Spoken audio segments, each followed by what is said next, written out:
my beautiful gemstones. Welcome to Live Intuitive Oracle on Friday night with myself and Ghostdragonzw. I know that he missed you guys, and I know I missed you all. I saw some of you on Tuesday afternoon when I was by myself for afternoon talk, and I am coming down with a cold. I have some chest congestion, but y'all know that is not going to stop us from doing our thing here. I'm so glad to see so many of you. I got 2 new decks. I got Wishcraft, which I waited for 9 months. I paid for this 9 months ago. It was finally released and waiting for me when I go home from Para Unity. And Witch, woman in total control of herself. And I got, all of the decks, everything ready to go. If you guys watch my shorts, I did finally figure out what type of stone this white stone is. You can't really see it. I do have new lights. I just have to get an extension cord to get them working so there won't be as much glare, I hope. It is dendritic agate. And I looked up the metaphysical properties as to why I would be drawn to something like that. And it's got a blue topaz in the middle. I believe that's December's birthstone. Guys, it is everything that I am looking for in my life. I'm looking at Mark Halstead there and a few of you on my screen, channel members. I've got some treats coming for you guys in the next week or two. I finally have some free time, not free time, but I finally have instances of time where I can get some stuff out to you guys. Major, massive thank you to everyone who became a channel member. And remember, guys, I am getting kind of sick. So everyone around me has been sick for like 2.5 weeks. I was like, as long as I'm not sick for Para Unity, I'll be good. And I thought I was safe from it. But yesterday I woke up with all this in here. It is so good to see you guys. My hair is bothering me only because I was spraying on setter. And I accidentally sprayed this side. I'm like, why don't I feel this? And then I realized it's because I was spraying it on my hair. So this side is a little more puffier. So if it looks lopsided, y'all, please let me know. Even though there's not really much I can do about it at this point. And I got my Hot Rod shirt on, Hot Rod and Cool Rides. I love this shirt. It is sheer, but I have a black tank underneath.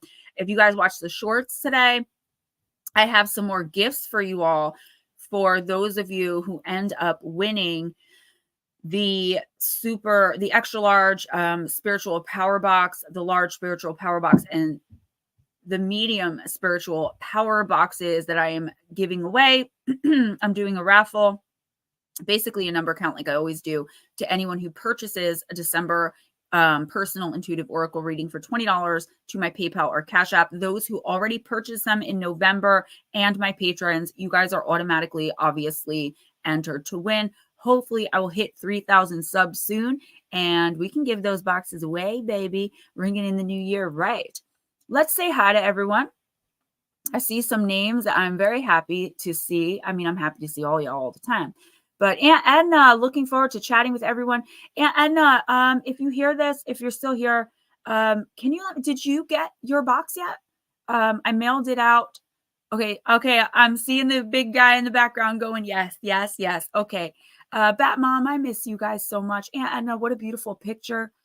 My Lotus girl, my sister from another mister, I miss you so much. Miss Cindy Norris, what's up, sweetheart? Lulu Bell, I'm so excited. Val SWPA. If you guys hear weird noises, my husband and son are home and they're downstairs playing. So I just heard woo real loud and like a really loud ding. So yeah. Also have the windows cracked so my vape smoke doesn't like overwhelm them when they come to sleep later like it always does.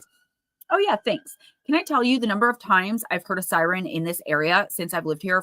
I moved in September 27, 2017. That's the 3rd siren I've ever heard, of course, while I'm trying to film. Excuse me, guy. He's got his hands up in the back. He's crazy.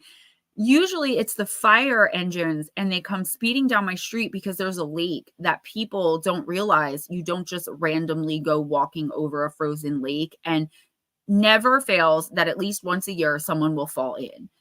Usually there's no tragedies though, fatalities. Josephine Van Dam, hey girl. Smoochy. Multifaceted Jules, what's up, sweetheart? I did respond to you earlier with the voice message. Mark Halstead, Eris Mana's going to be late. Just sneak right back on in. I was going to say Black Dragon. Salvador, nice to see you.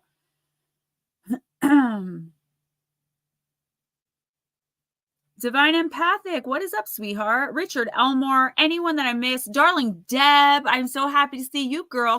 Kirby's 100, Vixen Joe. Listen, guys, if you, Smitchy, I feel like this is an 80s. I don't know why when I put this hair on, I feel totally 1980s, and I love it. I love it. But I just said to my husband, I'm like, don't I look so 80s? And he's like, what do you mean? And I'm like, isn't this hair totally 80s? And he's like, no, like he didn't know what to say, but I feel 80s. Okay. So I'm saying this is my 1980s do. So listen, guys, if you have to leave early for any reason, like you live across the pond or you have work early in the morning and it's late or whatever the case may be, just let us know because I want everyone who comes in for a reading to get a reading. Okay. I've been super biz this week, guys, because I woke up Monday and realized that my son has off on Tuesday, had a field trip on Wednesday that I volunteered to go to and got chosen. So, and then he was, I only had half day Wednesday. Then he was off yesterday. Then he was off today. Luckily, his dad took him today and I had been able to get some work done. But I'll be back to regular schedule on Monday and I'm going to be killing it. Let me just tell you. So anyone that I missed, I do apologize. It was not on purpose. Can we talk about the fact that I just drank Magic Mind? I'm not sponsored, guys. I have no sponsors. Let me just tell you, it is disgusting. Disgusting. But I love it. I don't know what this is. This it's like a deep breath in a bottle. Really, it really is. And I would highly recommend it. It's soup's expensive though. I thought I was getting 15 bottles for $30. I was like, wow, that's a great deal because on the website it's so much more. No, I got 5 bottles for $30. And you're supposed to take it by the 3rd day, you're getting 90% of the benefit. And by the 10th day, you are full effect. If today, my first day taking it, wasn't the full effect, I can't even imagine what the full effect is going to be, guys. I feel like a brand new woman. I really do.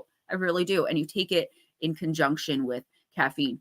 Mama Cindy, if your hair looks like this, but dark brown, which by the way, I have like 4 more of these same haircuts coming in all different colors, you're lucky because I feel like this is such a beautiful cut that I can never do with my hair because my hair is so, what do they call it? Wispy. It's actually super duper thin. But yeah, that's why I stick to the wigs. Let's bring Smoochie. You can't say that. You can't say that. But I told you can't say it, so we're good. Harriet. Hello. I really missed you guys. I'm so sorry. I can't get this out of my chat. So say hello, and then let's just get started. Let's jump right in. I'm ready to go. Hello. I'll say my highs as we kind of wander through the crowd. And go ahead. Edna, I don't know if she's here yet, so we'll put her on hold. Hello, Richard. How you doing, sir? Darling Deb, hello. You said some very nice things about me. I appreciate that.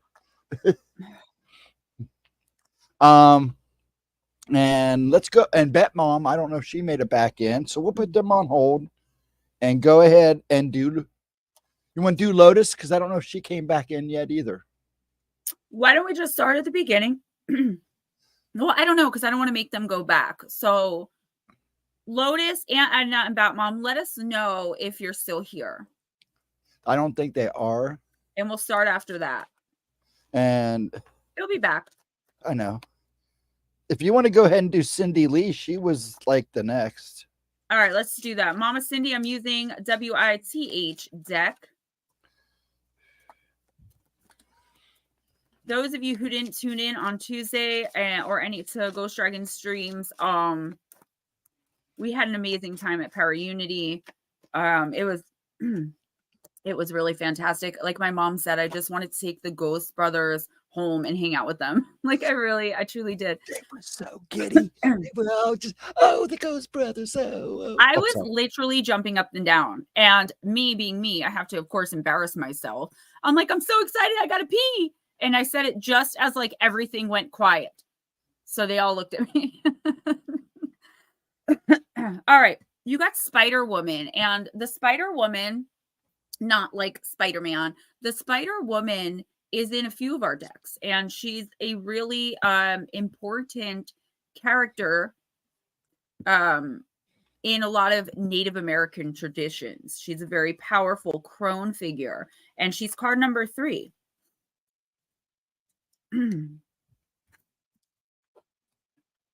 Yeah, we had a lot. We had so much fun. My mom. I felt so bad that you will be getting a special treat Tuesday because of Saturday. I'm sorry. It wasn't that bad. But I felt like it was. Ghost Dragons was sick on Saturday, and my sister, my mom, and I were so excited that and my mom, she just goes. She just, if you turn your head in the grocery store, she's gone, and she doesn't tell you where she's going. So I had to keep an eye on her because I was afraid she was going to like run up and try to grab one of the Ghost Brothers or something. So my sister and I are just trying to keep mom stable and like not running off. But at the same time, Ghost Dragons couldn't breathe. He was having trouble walking. So every time he would go to talk to me, just like I didn't hear him because it was loud. I'm running after my mom. So we got to one point where he was really angry because he thought I was purposely ignoring him. But no, it's fine. Like it happens. It happens. But I still all right. But I did like the shirt you sent today, the gnome shirt. I've been looking at so many of them, and I'm glad I didn't buy them because that is one I have in my wish list for Temu because it's green instead of red. And a lot of Christmas stuff is always red, red, red. I saw that green. I was like, that's her. I got to send it. I love it. I can't wait to wear it. All right, Miss Cindy, an old Native American story about grandmother spider goes like this. Once upon a time, a mighty hunter went searching for a symbol of hope and survival for his people. He embarks on a quest to find their sacred animal, wondering if elk or deer or buffalo might appear. He runs into a giant spider web face first, meeting Grandmother Spider. Why have you interrupted me, Grandmother? You're not powerful like buffalo or swift like deer. How am I to share you as a symbol of power? Grandmother Spider answers, you who run over the plains and forests looking for a symbol like deer or buffalo. Buffalo animals that roam the meadows in search of sustenance, spending so much energy. How much more powerful am I that I can build a net and let my food and my answers come to me? I have no travel, no big expenditure of energy. I simply build my silk net and let sustenance come to me. Now is the time to build your net, Cindy. The answers, the resources, and the solutions will come to you. A witch, meaning woman in total control of herself here, creates an intentional web. She lines it with silken hope, thoughtful preparation, and badass skills. Then she invites, she waits and watches. She trusts Grandmother Spider's example and allows the answers to come to her. Miss Paranormal Pixie in the house. What's up, girl? Hey, dog man. Hey, let us know if you have to leave, if you start falling asleep or whatever, so we can make sure you get a reading while you're here. Miss Cindy, this is a great card. This card is telling you that obviously we're talking about manifestation, right? You can do and have and be anything that you want with the power of manifestation, but it's not as cliche as that. It's saying you're prepared. You put in the effort, whether you realize it or not. You put in the work. You've done your due diligence in every area of your life conceivable. You've looked out for others. You've put others first. I don't know if you're actually a mom or a grandmom, but you've been the mom. You've been the grandmother in certain situations, the wise old crone, the loving and doting mother, right? Figures, at least. Or even figuratively is what I should say. Now it's your time.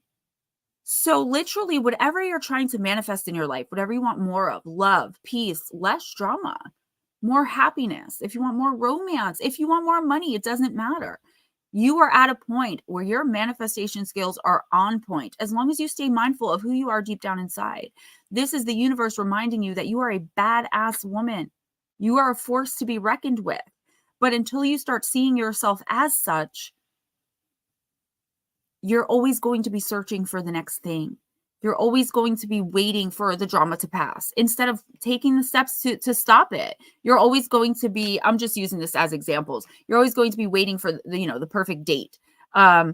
Instead of going out there and, ending a date and being like, that was great, but I'm not going to see you again, and being powerful, not rude, not uncouth or mean or unkind, just being honest with others and yourself. And yeah, it can get awkward. Trust me, it can get awkward.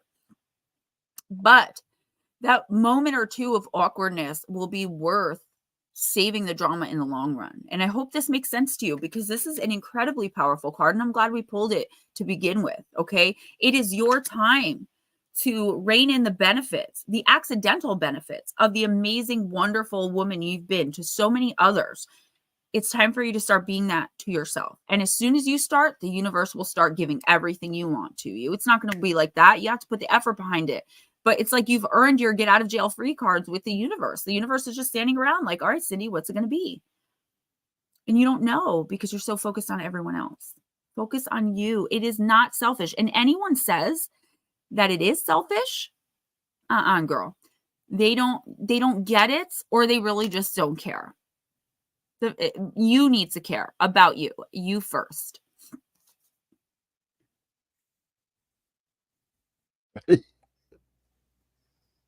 Fine, whatever. What happened? Inside joke. You ready? Yeah, who's next? What? He said I saw that. What happened? Saw that. Saw what? Okay. Lulu Bell's next. Lulu Bell, I'm going to use the other new deck, the Wishcraft Oracle. I've got to tell you, for waiting 9 months for this deck, I was a little bit disappointed, but not because it's a bad deck. The messages are great. The cards are beautiful. Look at this flimsy little book they give you. That's a real nice book. Compared to this deck that I paid like $37, $27, I'm sorry, for this deck. Grandmother of 11. Oh my gosh, that's why they're saying lucky 11. Yeah. Look at that name. Oh my gosh. That's beautiful and that's amazing. I want you to remember one thing though. Being in your power for others and being in your power for yourself are two completely different things. Don't get sidetracked, okay?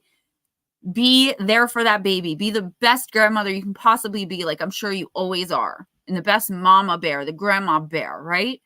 But I want you to be that way for you too. And I want you to start doing that this week. If there's something you really don't feel like doing, I want you to be like, listen, I just don't have the energy for that. Or no, I made plans to have a spa day. Something like that. Crash, Steele, and a couple other people came in that I missed here. Miss Heather, Nikki, and anyone else. Mom face. Oh, mom face. I can't even do it accidentally. It just kind of comes to me. I think I was sending Mark a voice text one time and my son was in the room and I did the mom voice thing to tell him to stop doing something. And Mark's like, you have a really scary mom voice. That's because I can't take myself seriously, like as mom. I just could never take myself seriously. Like I'm a big kid. Who's going to listen to me? Oh my gosh. Great grandmother. I apologize. Woo, girl. Talking about I love it. Big kid. Hey, my mom has 13 grandkids. RJ's lucky 13. And he was born on Friday the 13th as well. Oh, there he is. There they are. All right. Miss Lulu Bell. Awoo! My voice is heard in the world. Card number 15.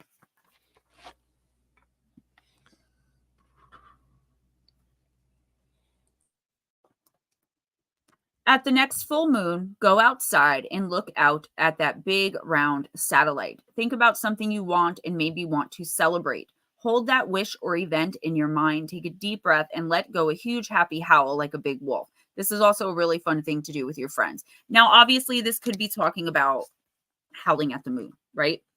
But this is actually Lulu Bell, sorry.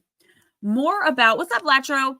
More about you. And again, this is a message of power, okay? Somebody in your life somewhere is not listening to you, Lulu, okay? And it's like, no matter how badly or how kindly and nicely you're trying to get your point across, it's like you're just not getting through. And I feel like you're getting to the point where like you're just going to stop mentioning it. You're just going to stop bringing it up. Like just let me give you an example. You have an adult son living with you and you have to tell him every single morning to take the garbage out. he should just be doing it. And you've explained this to him nicely. Like, look, I don't make you pay anything to live here. The only thing I really ask you to do is keep your room clean and take the garbage out. Why do I have to ask you every morning? And you're still doing for this person and doing for this person and doing for this person. And they're still forgetting every single morning. You have to stop. There is someone in your life, and this is not a judgment, girl. I totally get it. And I think most of us do, male and female in here. You've got to get to that point, and I feel like the universe is urging you on, where you just have to say no more giving energy to people, situations, relationships, situationships that are no longer serving you. And I say that all the time, and I feel like it kind of starts to lose its meaning after a while, right? But please don't let it. Taking your energy back, taking your power back, and transmuting it into something useful that's going to be bounced back to you in a positive way. So it's as simple as, if you like someone's shirt, saying, hey, I like your shirt, and them saying thank you. You just took that kind energy, they turned it around in kind and bounced it back. On a much bigger scale is you doing everything to make sure others are happy. You don't forget to do things that you're asked. You're 10 steps ahead of that person. What are they going to want? What are they going to need? What are they going to think about this? And they're not even considering you. They're not even considering you. And again, I say, with all the love in the world and in my heart and no judgment at all, because I deal with it too, what are you doing? Lulu, it's time for you to really start analyzing the relationships in your life and figuring out who's worth your time. And it's okay to say that someone isn't worth your time anymore if they're not. You're allowed to feel that, and you're allowed to say that, and you're allowed to experience that, again, without being rude. It's not rude or unkind in and of itself to feel like a friendship is over. You're just not getting anything from it. And I know it's hard to walk away from long-term things, whether it's employment, relationships, friendships, or even familial connections. But a lot of us light workers are going through that right now. A lot of us are being urged by the universe, by our spirit team, to walk away. Not because we want the person to follow, but because we seriously need to get them off of our energy. I feel like there is one person here, Lulu, that you are really struggling with. You don't want to accept that it's done. Like, this person is not going to change. They're just not going to. And if you don't know who I'm talking about, you will in the next week or two. I hope you do know, because it won't be such a surprise or a pain. I feel like it's like you're numb to it at this point. And you shouldn't have to walk around feeling numb. You shouldn't have to walk around feeling like, oh, well, I might as well not mention that because this person's not going to do anything anyway. That is not what the human experience is supposed to be. And none of us, no human being, should have to deal with that. Let your voice be heard. Say it loud. Say it clear. Say it mean if you have to.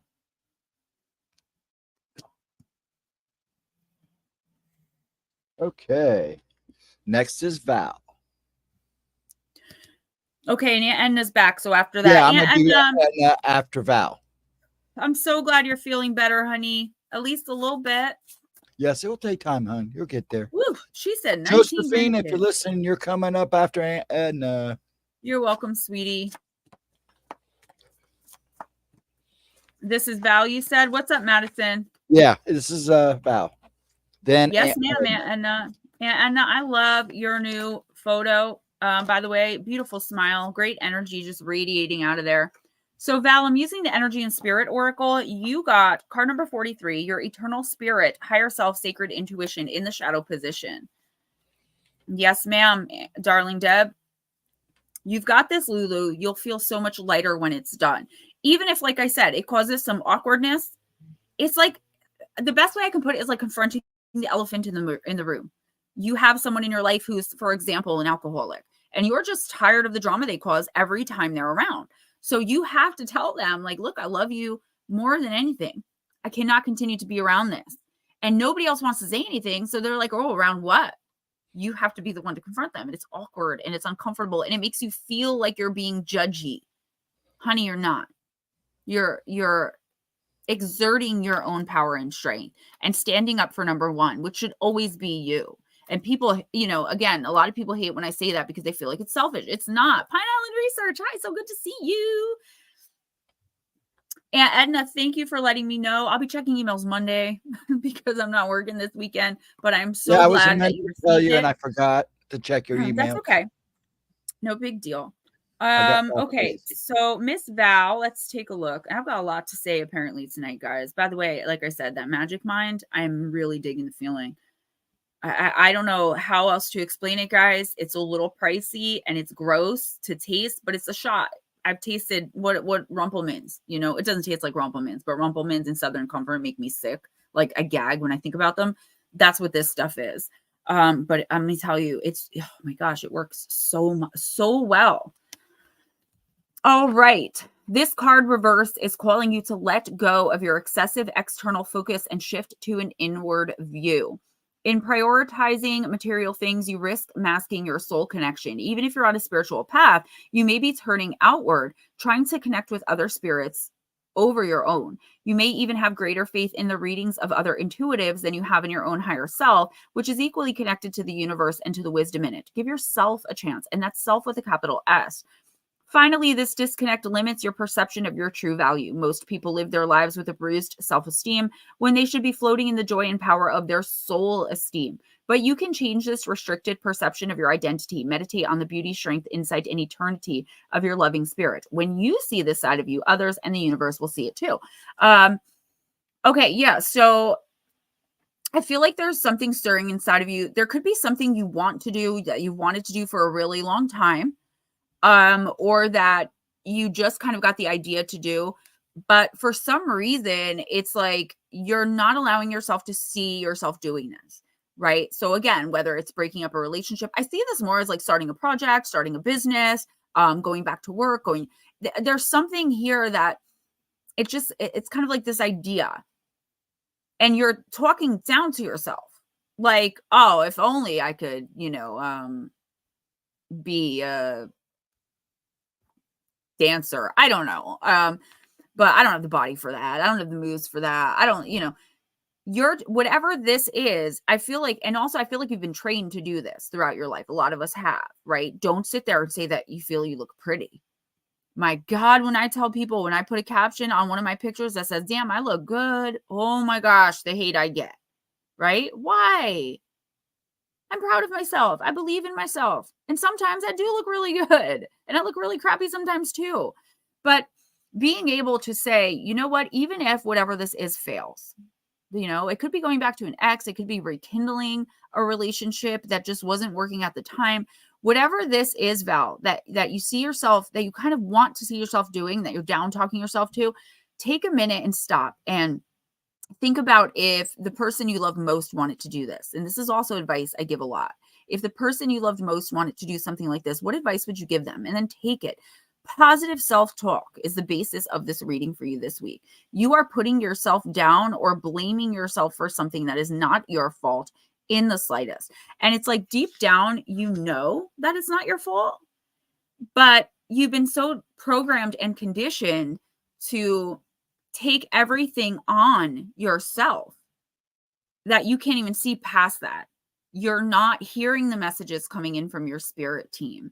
You're not listening to your guides. You're not writing down your dreams and paying attention to those. You're missing all of the signs from the universe because you're so, for some reason, like dead set on failure.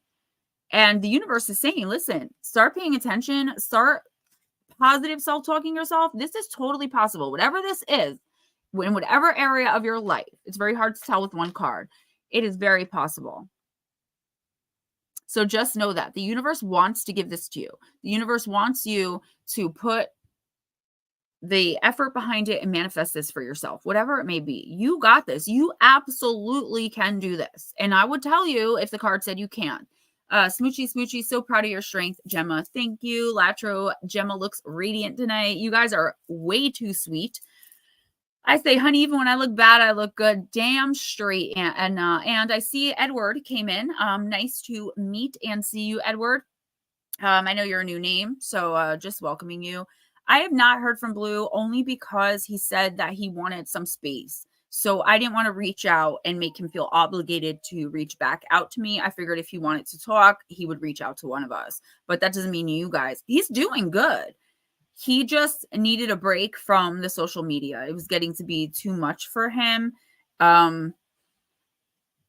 You know, I was hoping he popped in tonight, but I didn't really want to get my hopes up and like expect that he would. So, give it another week. And if we don't hear from him, I will definitely be reaching out. I just figure I want it to be respectful of his need for privacy right now.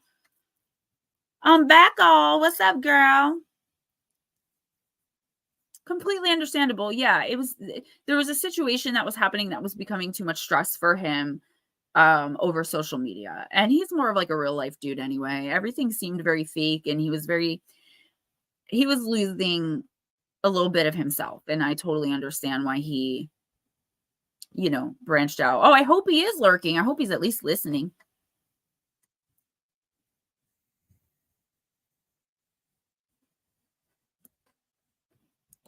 And I'm going to use the witch deck for you.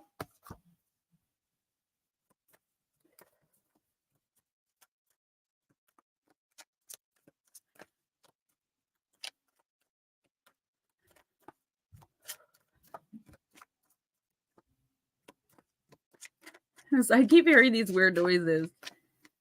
Just some readings about self-love and self-empowerment. You freaked him out with your shaved head. All right, I'm going to shuffle. I went to pull, but too many cards came out, so.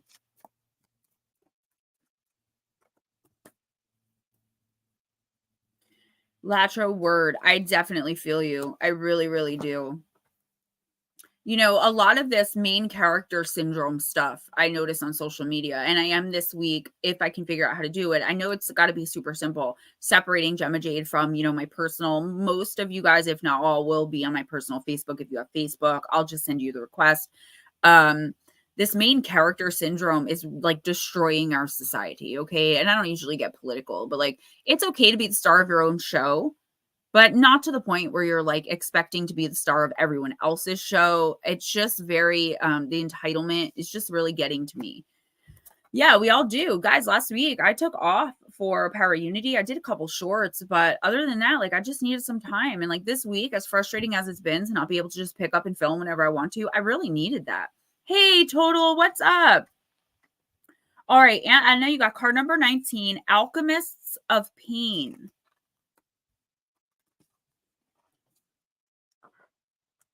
Pain is a sacred ally. Suffering is a devourer of the psyche. We cannot control pain and it happens, but we do have some influence over how much we suffer. When we hold on to the injustice of pain, it can turn into suffering, and so it behooves us to release the pain through the healing power of creativity. When we sing our sorrows, dance our turmoil, or otherwise alchemize our hurt into art, we offer the pain back to the earth while also blessing it with our offering of beauty. This is a sacred alchemy that comes only after grief. A witch knows she must grieve first, giving her heart the space it needs to bleed out all the messages that would diminish her. Ignore the voices that suggest you should be over it by now, or tell you, grief looks one way but not another, or suggest that you somehow deserve the pain you're in. The medicine you need to heal is actually inside the wound, so let it bleed out. Empty the wound of pain and energy, and empty your heart of tears. Only when you are willing to sit with your agony and companion your sorrow will you sense the medicine rising. It may come slowly, but over time you will sense an ache to create something from this void. A witch rises when she answers the call to alchemize her pain into creative offering. This is your time to grieve, witch, and heal. Know this, the rise will come. So whether you're, hey, Lily Pond, so whether you're actually grieving the loss of a loved one or the loss of something, right? Grief is just love with nowhere to go. Or whether you're just in a lot of pain, right? Which we know that you are physically, but physical pain leads to spiritual pain, whether you realize it or not. Okay. Even when you stub your toe and like jam it and it hurts really bad, that's a physical owie, right? So, I mean, a spiritual owie. And what this is saying is create art from it, right? And if you not even if you can't like literally create art, you know, sing about it, listen to music and dance about it if you can. Sing at the top of your voice. The point is to do something fun, to alchemize the pain, the sorrow, the grief, the hurt, the misery, the agony, all that lower vibrational stuff that we do not need on our energy. Let me just tell you that stuff can really mess us up, as you know. The universe is saying, Smoochie, I have some short hair wigs coming, girl. The universe is saying, and that while it's okay, obviously, like take your time pulling yourself out of whatever this is and healing, you also need to, let me think of how to put this. You also need to create some happiness with it. You need to transmute at least some of it into happiness and having fun and being completely you, because otherwise you're going to start drowning in this energy of being in pain, of feeling like you're not yourself, right? You're going to drown in that, and you're going to start to believe whatever these crazy things, this grief, this pain, this feeling outside of yourself is telling you. You're going to be taken so far outside of yourself. So you need to get out. You need to have some fun inside your house. Do something that you absolutely love. Me, for the past 3 days, I have been dancing around in short shorts and a t-shirt, singing at the top of my lungs, Blank Space by Taylor Swift. Watching the video gave me flashbacks. But you know, that was how I'm just letting it all out. All this extra stress and this worrying about something having to do with my day job and just everything going on. And it feels better because that's fun for me. That's what I like to do. You have to start having a little bit more fun in your life and at this time specifically, because you are really going through it. And the universe doesn't want to see you taken down spiritually when you've elevated so much, even just since you've been coming in to see me, to listen to me read. And I worry about that too. I'm glad you got the new might. Everything else is a bonus. That new might is what I want you to specifically focus on. Okay.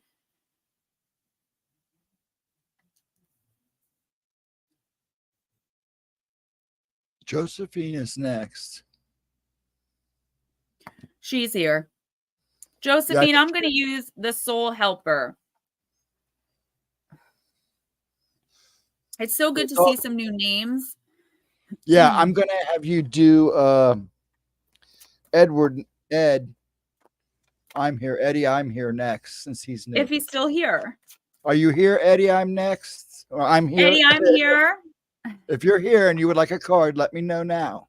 Hey, Jarvis. So total funny story. I was in the kitchen getting my son's ice cream sundae that he was having for a snack. And I was singing and dancing to the song. And my husband comes up to the door.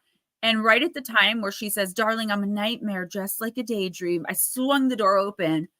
And I was like, darling, I'm a nightmare dressed like a daydream. And he was like, it just kind of walked off. But it was fun. It was funny. It was sweet. It was me being silly like I always used to be able to be. And I'm getting back to that. Just being who I truly am and not being so serious all the dang time. The kids are fighting you. I've got the night off. He's downstairs. And you're always welcome. Please just keep it in mind. You've got to be authentically you. Play through the pain. I know that sounds very, very, very cliche. Jarvis, let me tell you something. I love those boys. I really, really do. And Dalen encouraged me. He was like, don't talk about it, be about it, Gemma Jade. I was like, what are you talking about? He's like, you need to go up to the director, hand him your card, and tell him you are talking here next year. And I was like, okay. And I wasn't going to do it. But as we were walking away, the director happened to walk past. And Chip Coffey had introduced the director the night before. So I knew who he was. And I was like, oh, man. So I tried to like put my head down and walk by. And my sister was like, isn't that? And I'm like, shh. And Dalen was like, yo, Gemma Jade, right there. And I did. And the guy was like, he wasn't really interested until I said it was local. When I said I'm from New Jersey, then he was like all about getting me to sign up for this, that, the other. I got so many speaking opportunities just from that interaction with Dalen and Dave Schrader. Dave Schrader did me a couple of favors there and got me some speaking engagement for next July. So I asked them, I said, what's next for the Ghost Brothers? I said, I'm waiting for the next seasons. And Marcus was like, right now it's just YouTube. We're creating this whole Ghost Brothers network on YouTube. So I went and I subscribed to all of Dalen's stuff in their channels. Dogman, okay. If you want a reading though, let us know. Yeah, he was definitely right, but I was just so nervous. You adopt in New Jersey. Dog man, if you want a reading, let me know and I'll slide you in a little early because I was kind of watching that chat when everybody was picking on each other. It was kind of BS. Yeah, one day, like my son asked me last night, and Josephine, just give me a second. It was really sweet, and I didn't know how to answer him. Chip coffee, yes, coffee. He said, "Mama, are you famous?" Because he can watch me on the TV on YouTube. And I was like, "No, honey, I'm not." And he was like, "One day you're gonna be." And I was just like, from the mouths of babes, right? He believes so much in me. Yeah, so it was really sweet. You just found Dalen today? Never heard of him before? I got the shirt that says straight ghostin' because they didn't have the haunted AF or pop the trunk on the ghost in my size. Yeah, he's like, "You're gonna get that diamond play button soon, mama." And I'm like, that's 1,000,000 subscribers." He's like, "So that's not a lot." And I'm thinking to myself, wow, if I could just think like he does, right? Yeah, darling Deb, I'm famous in my own head. I mean, I'm famous in my family. My family thinks I'm doing big things. I kind of am, you know, but it's definitely a slow going process. But I love every single second of it. I don't know what I would do without YouTube. I don't know what I would do without you guys to like vent to and talk to. And you guys help me so much. And I try to give back, get emotional. All right, Josephine, it's time for a change. Don't wait or put off decisions any longer. Card number 5. Everything within you is calling out for a change, as is your soul. New momentum is in the air, and new paths await. Change occurs through change. Break down any rigid structures that can restrict you and hold you back. Begin with changes that are easy for you, such as cleaning the house or throwing out old things that you no longer need. Ask the hairdresser for a different cut or buy yourself something new to wear. Do something daring, something crazy, something that you've always wanted to do, then find some like-minded people to share it.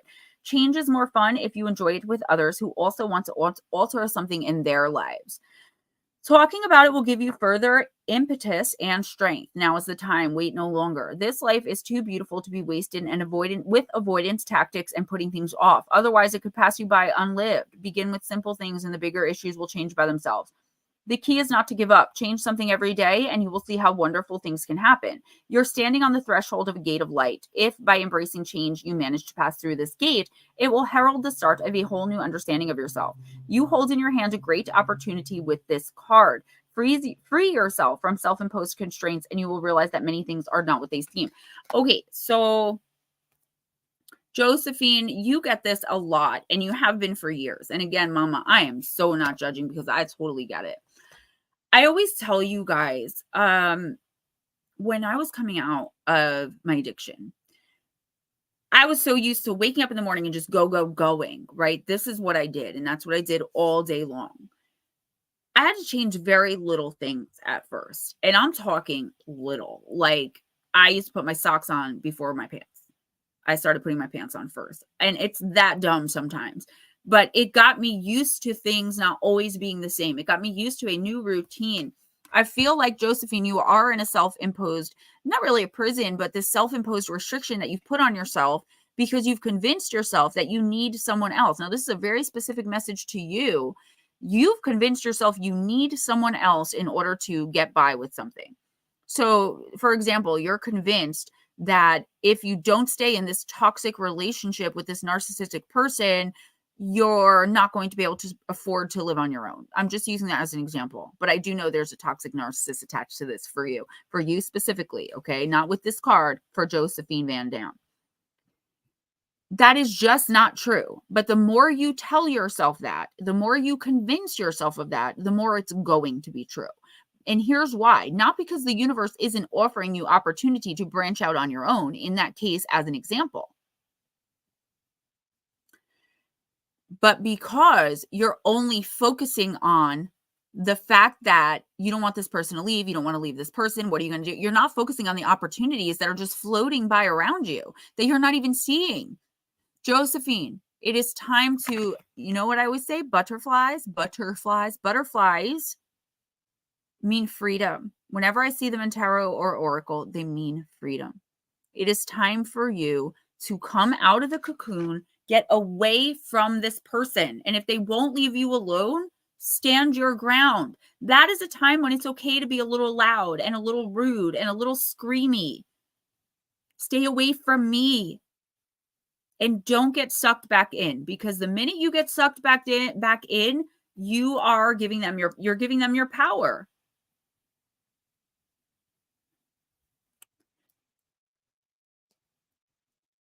Oh my gosh, she named her white mollyfish after you. There are 3 dogs, actually 2 dogs and a cat named Gemma because of me. I love it. Okay, we're gonna do Dogman next, since Eddie didn't answer, and he had, he lives across the big water. Yeah, absolutely. So total, yeah, no, that's the thing, right? It doesn't matter. It's like there's no supposed to. It's just what I did, and because I needed change in my life so desperately, but I was so I didn't know what I could control and what I couldn't, and what I could do and what I couldn't, that I just changed that for a week. Right. And that got me used to, okay, I did that and nothing bad happened. Right.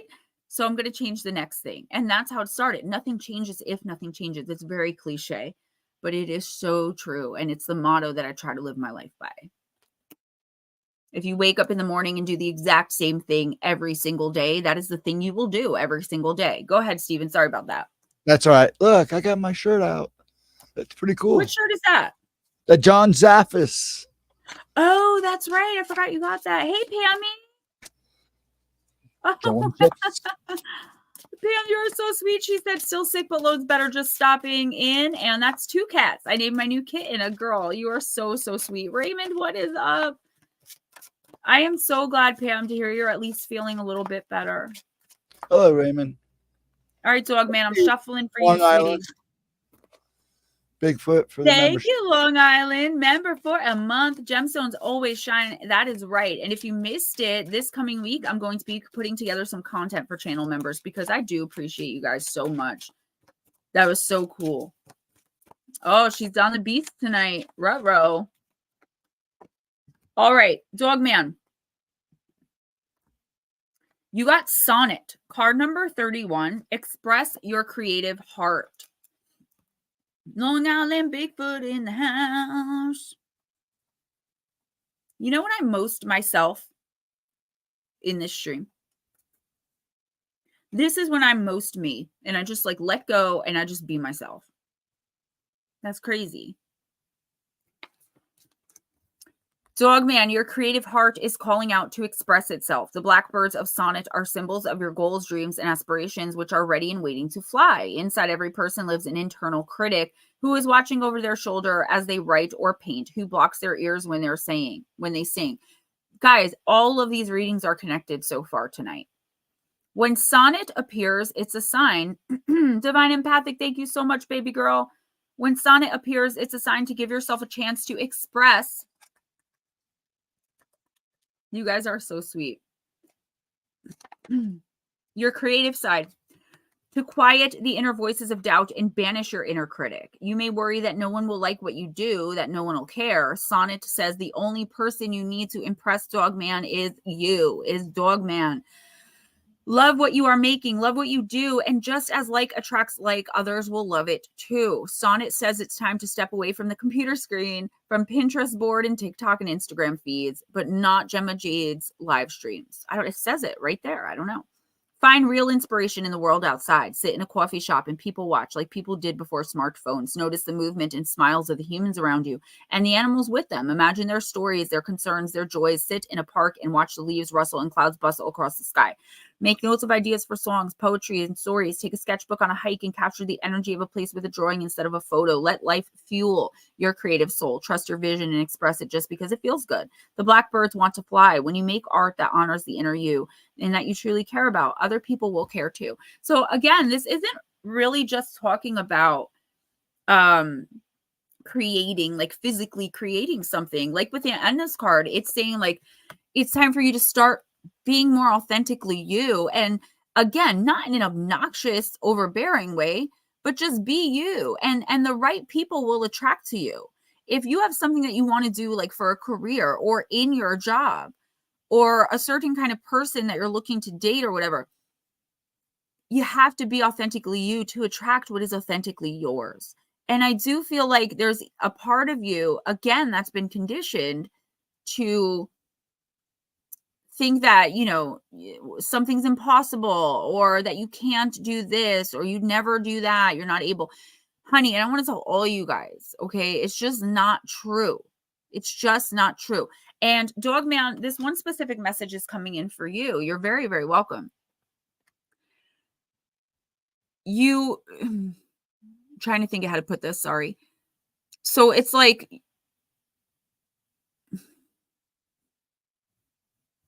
I lost it. I lost the damn message. There was a particular message coming into you pertaining to this, where it's like, you have to believe enough in you, but not in like a cliche way. Just take a chance. Oh, got it back. Okay.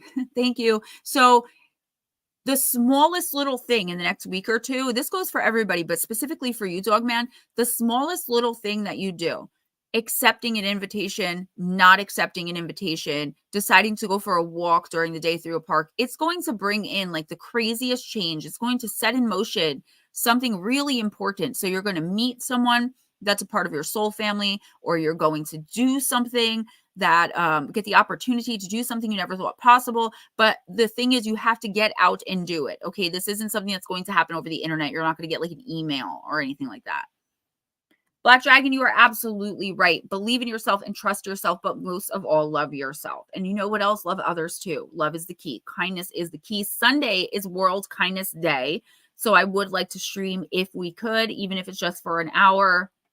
His mom keeps sending him, her mom, mom keeps sending pictures of kitties. The Crash Steel, I always get a male energy from you, but I'm always afraid to say that. And I know we've gone through this before.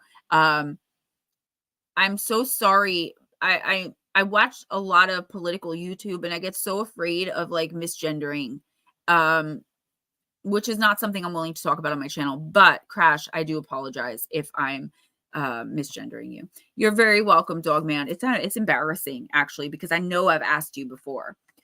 Who's next? The kitty porn lady. Smoochy. I know, but typing it's different than saying it. I know. When I dropped that F-bomb the other day, right? So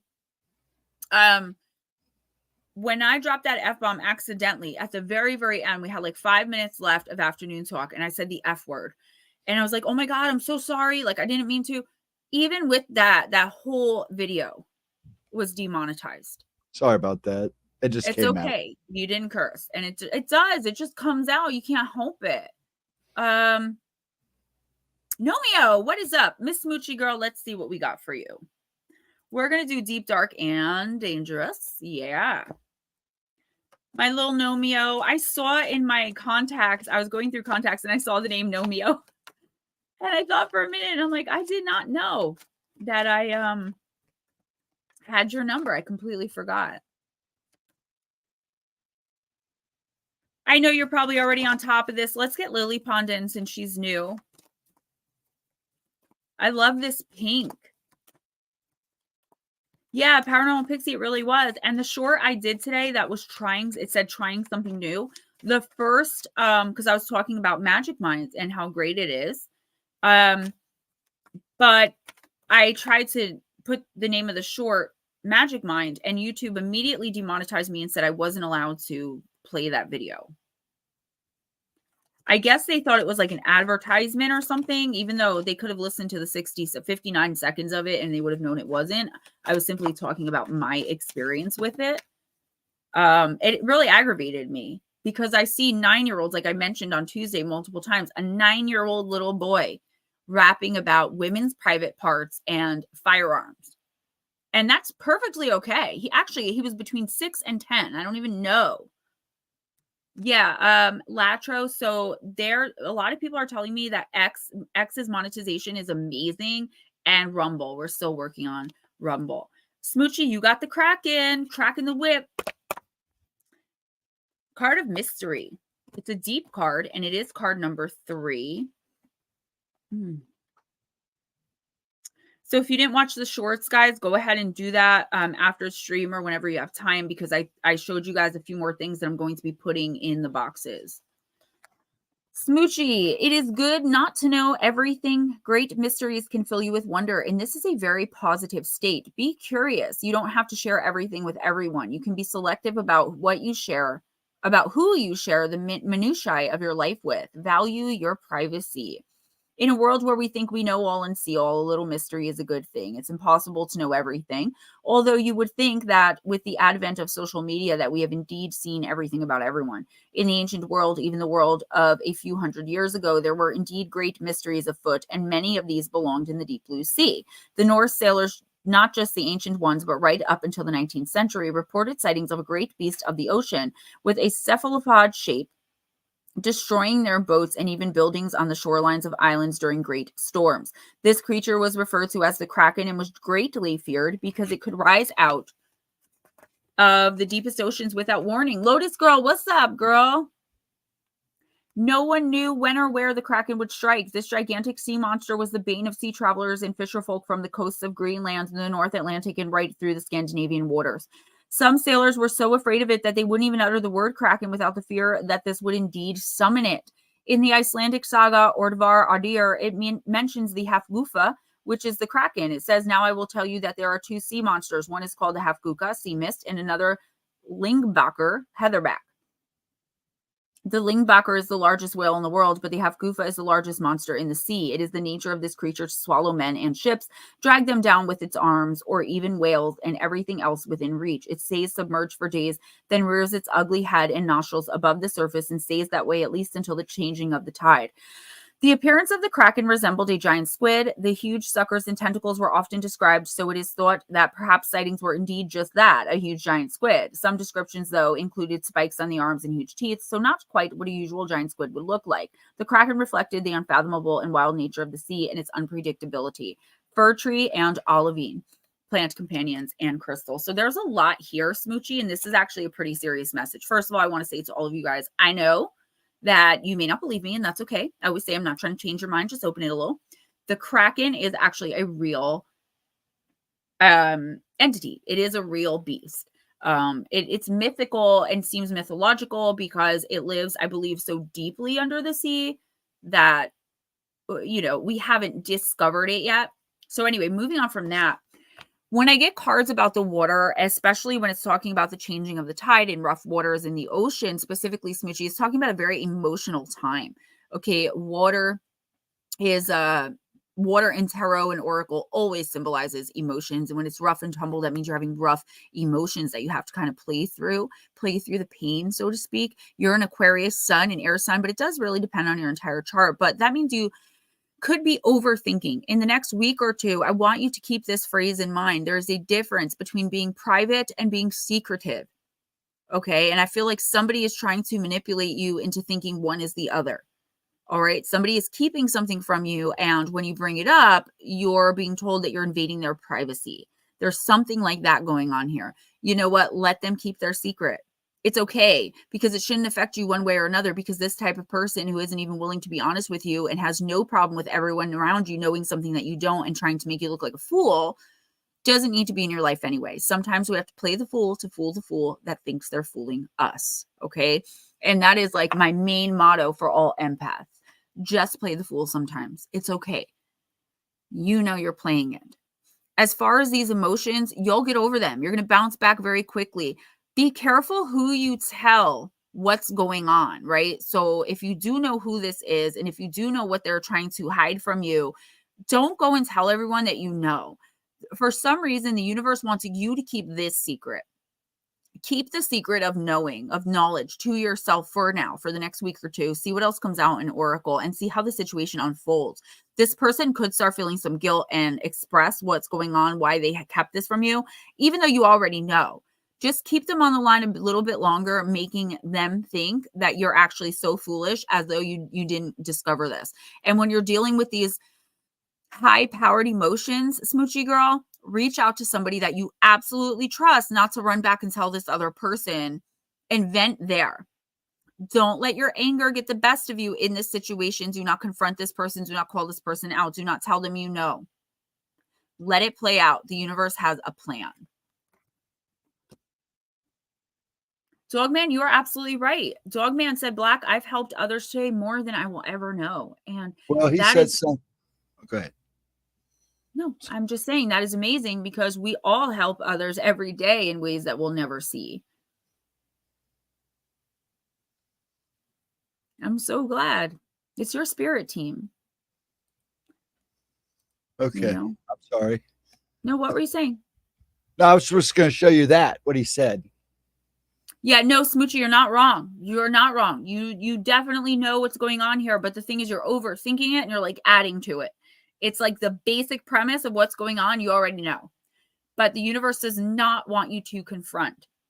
And the universe doesn't want you to tell everyone you know. There's going to be like some reveal situation going on here where you're going to end up turning around and making them a fool.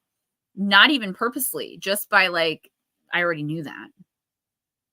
I think by the time we get to the point where this person decides they're going to reveal it, you're going to be over this bout with the emotions and you're going to be like, okay, even though it's killing you inside and eating you up, you've already worked through all that. You already talked through all that. I'm glad. Good. I'm glad you're getting messages because grief builds a wall. So once you work through those emotions and those feelings, Smoochie, that wall goes down and you can start getting visitations from loved ones. Even if you don't outright see them, you'll start to see them more in all things around you. I'm so glad. Oh, Ghost Dragons. I know you were in the stream briefly on Tuesday, but what I want to do is blow up those photos that I took in bed with the demonic faces and play them maybe an afternoon talk on Tuesday. That sounds good. Lily Pond, I want to give you a reading before you leave. Yes, she knows. I'm going to fit her in after Lotus. Okay. Yeah, Lily Pond, also, we're glad you stopped in. I'm sorry. Go ahead. I'm just saying, I don't even have to try in here. The vibes usually stay very positive, and I'm really proud of this stream. So I'm glad you're a part of it. All I was going to say is it's going to be Lotus, then Jules, then Lily Pond, because I already called My Jules. girl, Miss Lotus girl. Lotus, I'm going to use Queen Mabe. You guys are so sweet. But you're not lying. Oh, not ready for a card yet. Thanks. I didn't even shuffle. Crash Deal, you are so sweet. I finally just realized what your picture is of. Is it of a bird? I always, for some reason, thought that was a picture of water. Lotus, what I can do is I can text you the pictures and you can just on your phone, because as soon as you do this on your phone, you'll be able to see them. The glare from my light was, you couldn't see them the other day, but I couldn't believe it when I looked at them.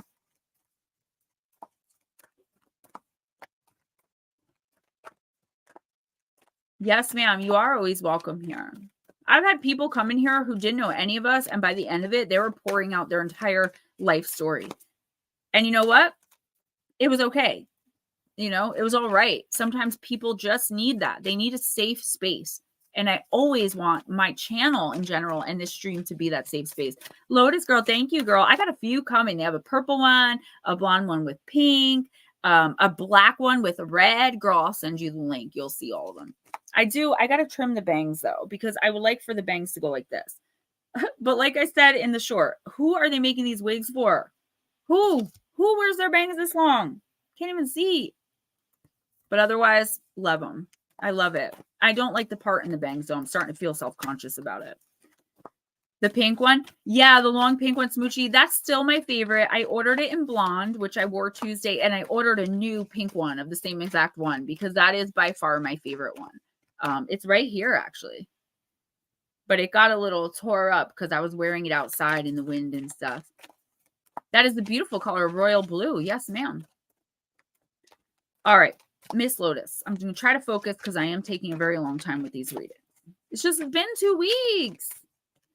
Thank you, Sir Latro. We are sisters. You my wifey, girl. My wifey for lifey. All right. Love all. Trust a few, Lotus. Girl, card number 40.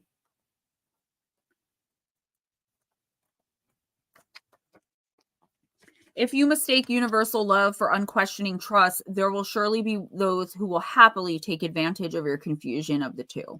You can tune into the eternal nature of a soul, one's inherent beauty and worthiness, without agreeing to go along with everything someone asks, assumes, or appears to require.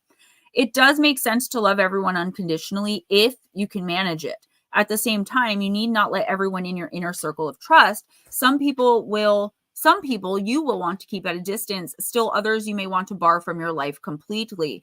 This is not a perfect science. No two people are the same. Every relationship is a negotiation of power and an exploration of what feels right and safe to you at that particular time. The older you get, the more experience and wisdom you'll gain. But as long as you interact with others, you'll not be immune from the attentions of those who will seek to dominate, manipulate, and control you. There will also be times when you are the manipulative party, the abuser, the narcissist, or the boundary crosser. If you find yourself dismissing the previous statement outright, stop, read it again. Ask yourself, have I received such feedback lately? If so, did I refuse to entertain the possibility that I could be mistreating someone? Have I reflected upon my own actions and asked myself whether or not I was acting with kindness and integrity? As the wise bard wrote, love all, trust few, do wrong to none. Admitting mistakes makes you stronger, not weaker. Desperately clinging to a vision of yourself as right or perfect is like quicksand, pulling you further and further from honest connection and personal evolution. Even though the same is true for others, mistakes or weaknesses do not condemn a person or deem them eternally unworthy of love. This doesn't mean you must give your precious time and attention to anyone and everyone who asks for it either. Protect your energy by following the humble and intuitive voice within you. Enforce the boundaries that feel right to you, whether those boundaries will serve to modify a relationship or end it entirely. Love all. Send your love out universally, but trust no more than a few and harm no one. Honestly, examine your own behavior and even question your own perhaps overly flattering self-image when appropriate. And don't hesitate to amend or permanently terminate any relationship you choose to. You don't need to defend or explain your choice. The fact that you have chosen should be enough. It is enough. And listen, I always say this, and it's another one of those things that I say that people get offended by. You don't owe anyone closure. You just don't. Sometimes it's a nice thing to give people when you feel that they've earned it. Okay? I have no problem with ghosting people. I mean, I'm sorry, but I do. But the thing is, if I ghost you completely. So I'm not going to ignore your text, but then talk to you in my stream. I'm not going to block you on Messenger, but talk to you on Facebook. Like when I ghost you, you're gone. And people are like, you can't just cut people off. And I'm like, what's that meme? Clip, clip, clip, clip, mouth effer. Yeah. So Lotus, there's a lot here to unpack. So let's do it. Now, the first thing here is, the people in your orbit. We talked about a possible physical attack. We talked about stalking. We talked about a lot of things going on. I do feel, and this has come up in a reading for you in the, maybe not the last time, but the time before we did Intuitive Oracle. Okay. Where it's like somebody is trying to get close to you for nefarious purposes. Like they're trying to get information from you, or they're trying to, I just see to take. This person is trying to just get close to you to like record you doing something crazy or something like that, right? Like this person just wants information. They want to make you look bad. You know who wants to make you look bad right now. So be careful who you let in. Loving someone unconditionally. Let's talk about that. You can love someone from afar and never, ever speak to them. And you don't owe them closure and they don't owe it to you. And the last message I want you to leave here with that I really want to penetrate is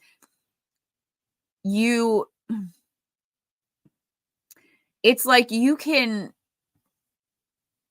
focus all you want, like inward on your own actions, and you always should be. And that's the main message here is that Lotus girl, listen, if someone comes in your face screaming and hollering and yelling, you're going to want to punch them in the face. And I love you. Please feel better.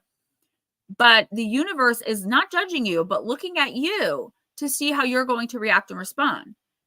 Are they getting away with something? Are they getting one over on you, disrespecting you? Maybe, but we're adults, right? And we know that that kind of behavior is not acceptable. They just look like the fool. Don't lose your cool in the next week or two, okay? Because I think it's going to be really easy for you to lose your cool. Some crazy stuff is happening. I feel like you're going to snap on the wrong person. It's like everything's building up and building up and building up.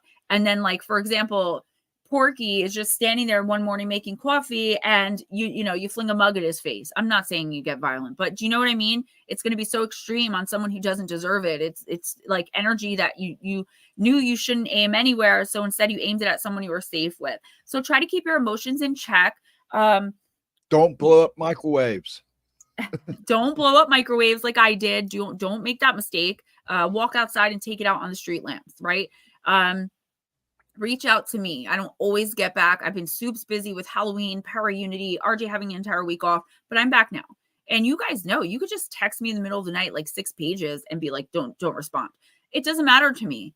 My ringer's off. My Lotus, you get through my block, but not that many people do. So never be afraid to reach out to someone you trust, but please, please, please be careful about venting to someone you don't know, you don't trust. Because I do feel like there's someone.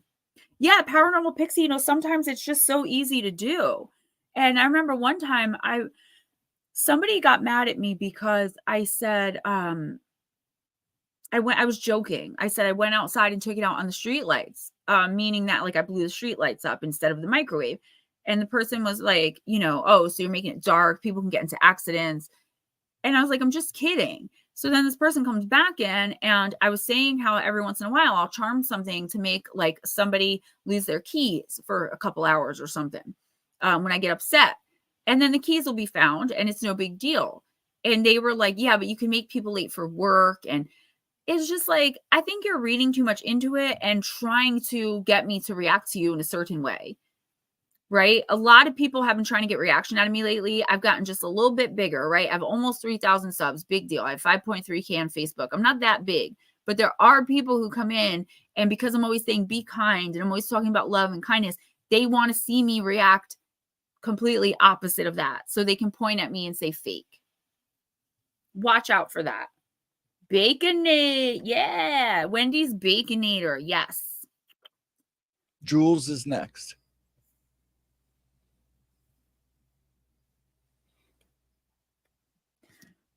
Jules, I'm going to use the Oracle of the Universe. Can you, Latro? One time I was angry and I went and I cursed and I slammed my hand down and my microwave just went poof. And it was one of those really, really thick glass plates. My microwave's old. It came with my house. And it was the square black, thick glass plate. Not one that spins, like the huge ones. And what happened was the whole plate inside blew up, but the microwave wasn't on and it wasn't plugged in. It was me. It was totally me. And that was when I was coming out of, everything I was going through. And I was just trying to get everything under control without the use of illicit substances. It didn't work out. Oh, when I said I forgot to bring my munchies to the hotel, this is what I forgot. No. Nothing but Buckeyes. What is it? Chocolate Buckeyes. I don't know what that is. It's peanut butter ball dipped in chocolate, and it looks like a Buckeye. See? Can I tell you those chocolate covered strawberries were the best thing ever?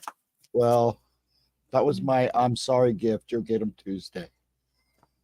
I'm getting more? A whole dozen.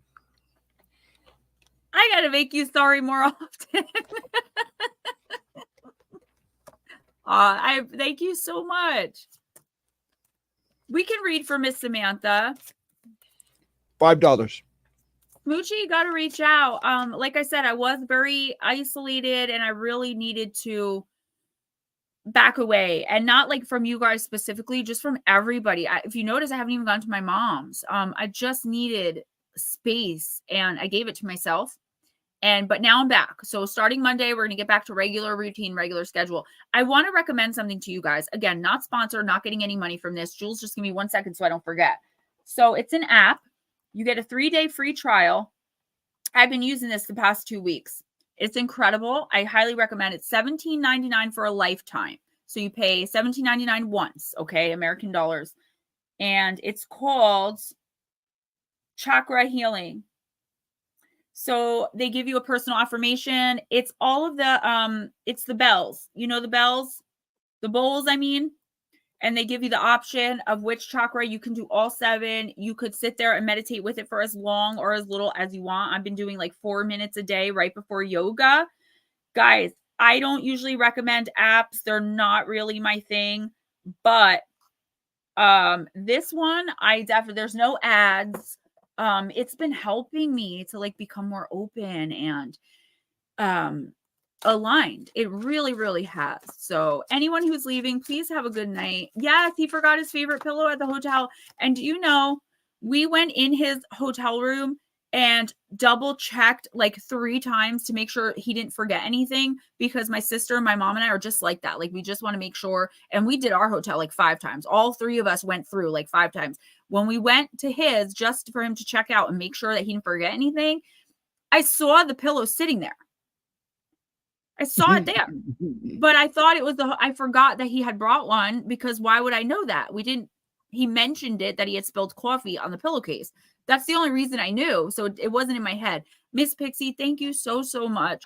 Also, thank you for the Para Unity money. Smoochie, thank you for the money you sent me. Cash, baby. That went right into ShopRite's little cash compartment there for my groceries the other day. Guys, I really do appreciate it. I really do. Every little bit helps, as you all know. All right, Jules. Sorry for the wait. Let's do this. Paranormal Pixie, again, thank you. You guys are so sweet. And I really did miss you guys. I really did. Did you see her here? Did you see this?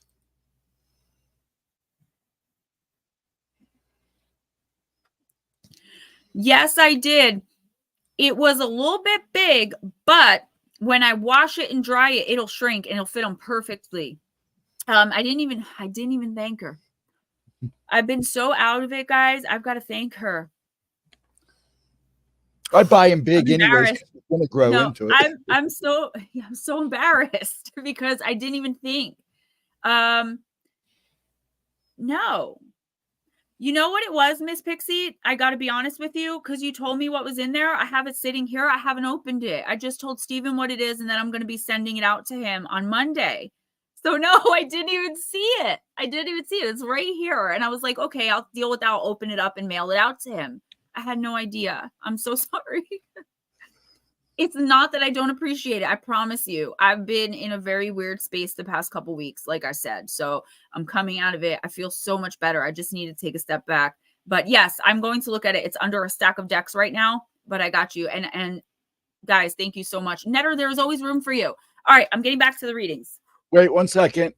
Divine. Yeah, my mom used to make all those kind of cookies for the holidays too. I miss it so much.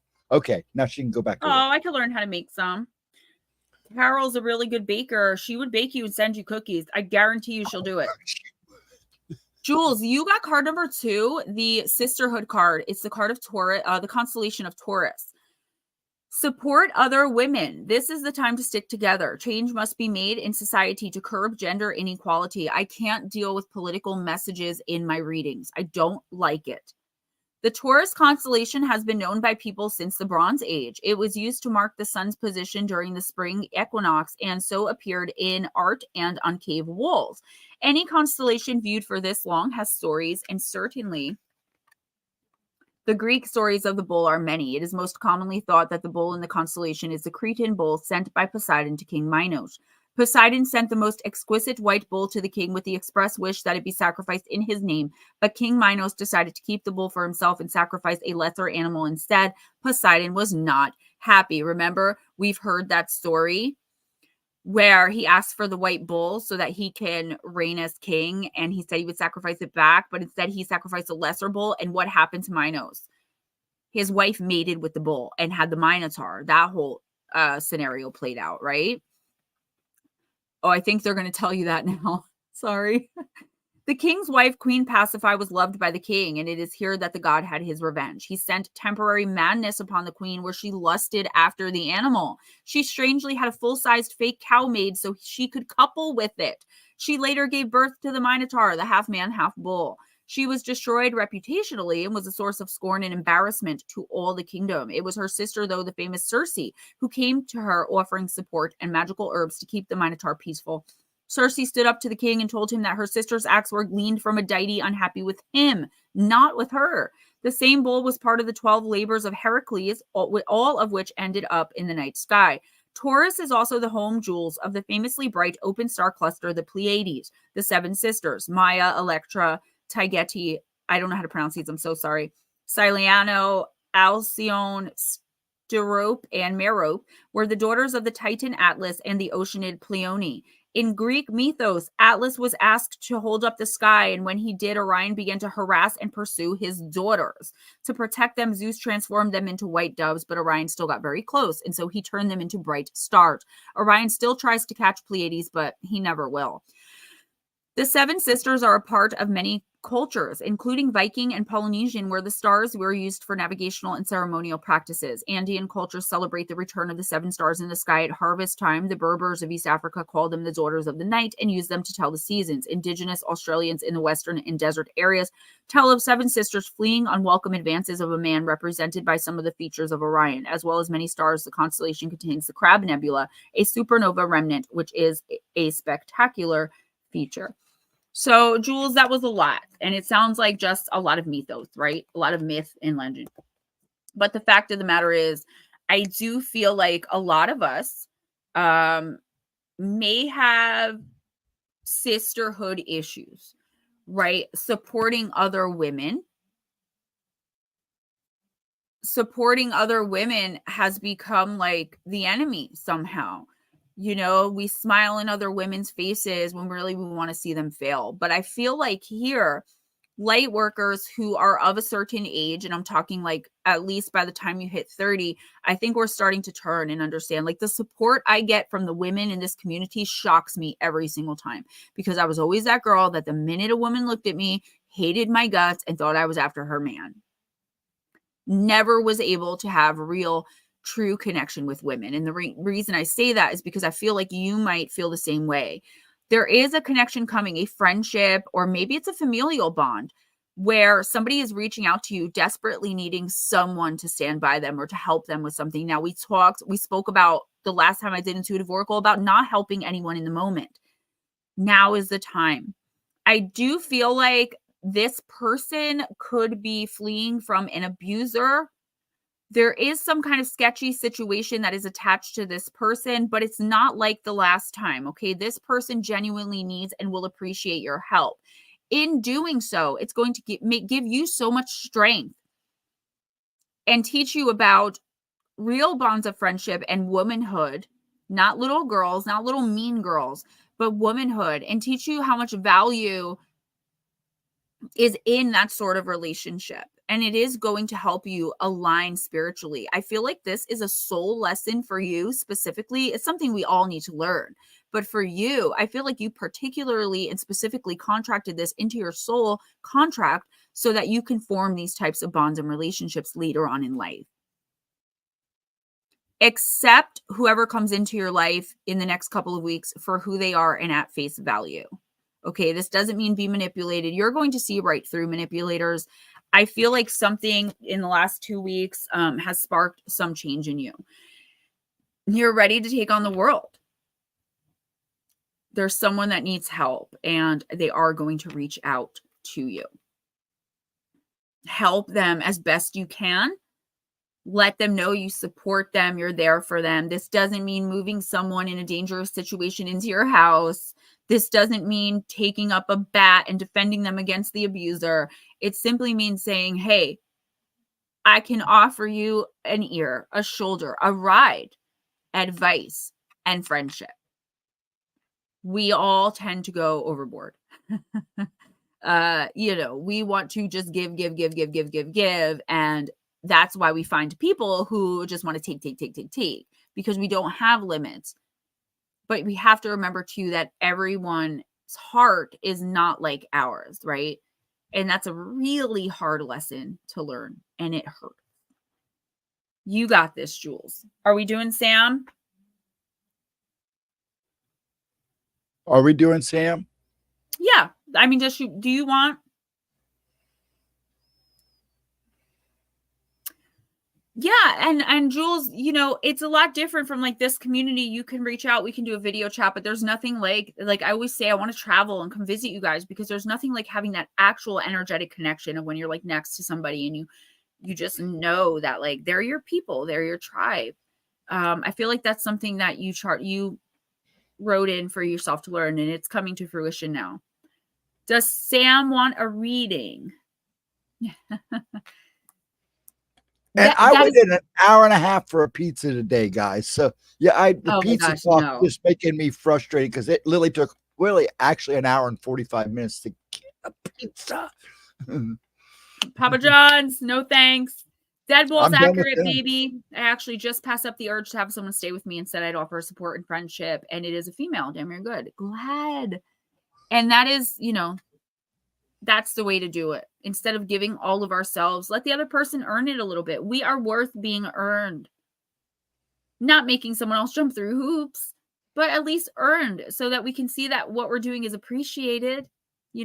We do deserve that. We are worth that. And a lot of us, male and female, don't know that because our whole lives we've been givers and we've been doormats. Bye, Latro, if you're leaving. I don't know if there's an Anthony in here. No, All they're right, let's talking see about Sam. Andrew. Did I Sam, embarrass Lotus? She hasn't said anything since I made my comment. what happened? I don't know what you're talking about. I told Lotus was talking about how she does all of her own work. She tows, and I said she can tow me anytime. No, she's just distracted. Samantha, I'm using the Wishcraft Oracle. Wishcraft. Lily Pond, and Mark is next after this. Oh, Crash Deal, thank you. One day I will. I do want to visit a lot of you guys, and I just want to hang out and chill and get to vibe with you all. I still want to do the thing at the Pine Barrens in the springtime or in the fall time. We couldn't get it done this year or last year, but I think next year I should have enough clout and enough back to be able to get a group of people together. It'll be in Jersey. Y'all will have to travel, but it's going to be a spectacular time. We're going to do a Jersey Devil Hunt. We're going to do a Spirit Call. All right, Samantha, Wishing Boat. I look forward to new challenges. Card number 21. I thought you said hubby came at me with the AFib. I'm like, wait, what does that mean?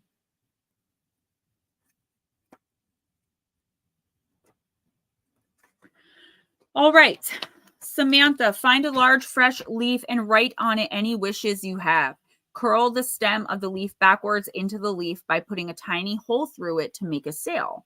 Sail your boat in a pond, at the beach, or even in your bathtub. It may be a challenge to get it floating over rough water, so be patient.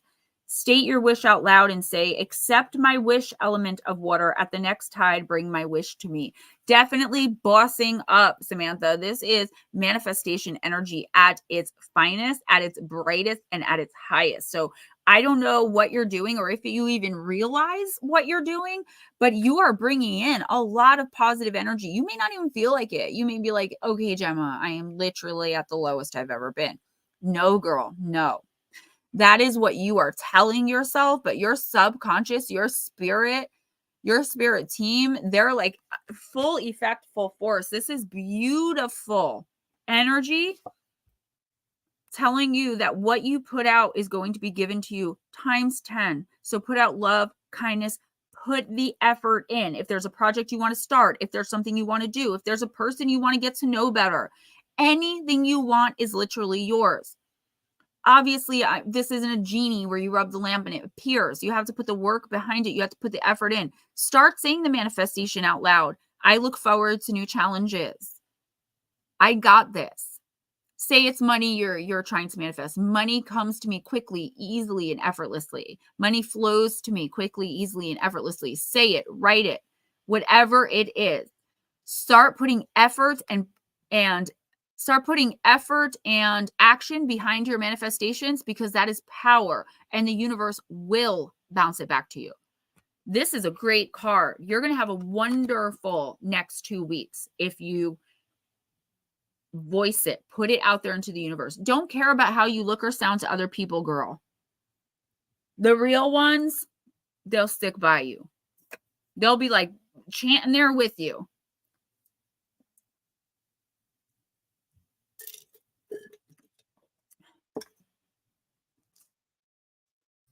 We have a new person right here, Gemma. 1 second. Let me find them. We also need to do Lily Pun. Oh, Kathy She's Persons. She's next. Okay. Kathy. Oh, she can probably answer that question. Since you're new, I'll put you in a little sooner. Let me get some of the people that have been waiting first. Sorry, And guys, then I'll slide you in. Okay. And then she's going to go ahead. I got you. Miss Kathy. So, hi, is there anything coming up for me this month or December? So, not trying to sell you anything. I do personal readings. They're $20 to my PayPal or Cash App, and that is a full 7 to 10 card reading for the next month. So that'll be full December. It covers everything. I don't really do specific like love readings, money readings. I put it all in. Okay. And I never miss. But what I do with these one card readings is I will tell you about your next 2 weeks. Sometimes I'll see further than that. It's your spirit team and the information they want to give you. And a lot of the time they want you to focus on right now. When it's one card, they want to get the biggest message to you that you can start focusing on and working with right now. So I will definitely pull a card for you and I will tell you what's coming up for you. Hang tight. You're not going to have to wait too long. I would love to read for you. So hang tight. And when we call your name, make sure that you answer. Bye, dog man. Thanks for coming in.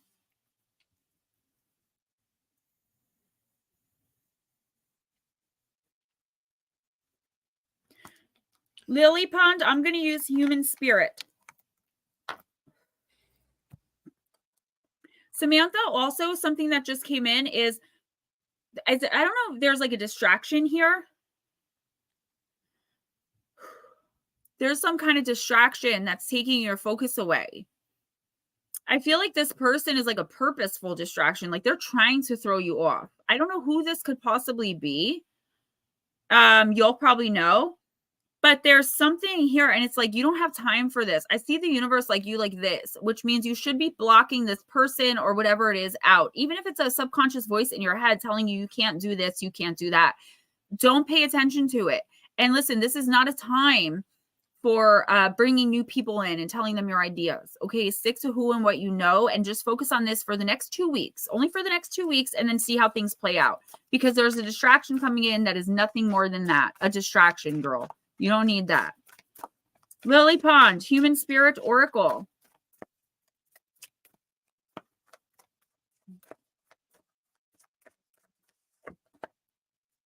Too many hats. Card number 36 in the upright position.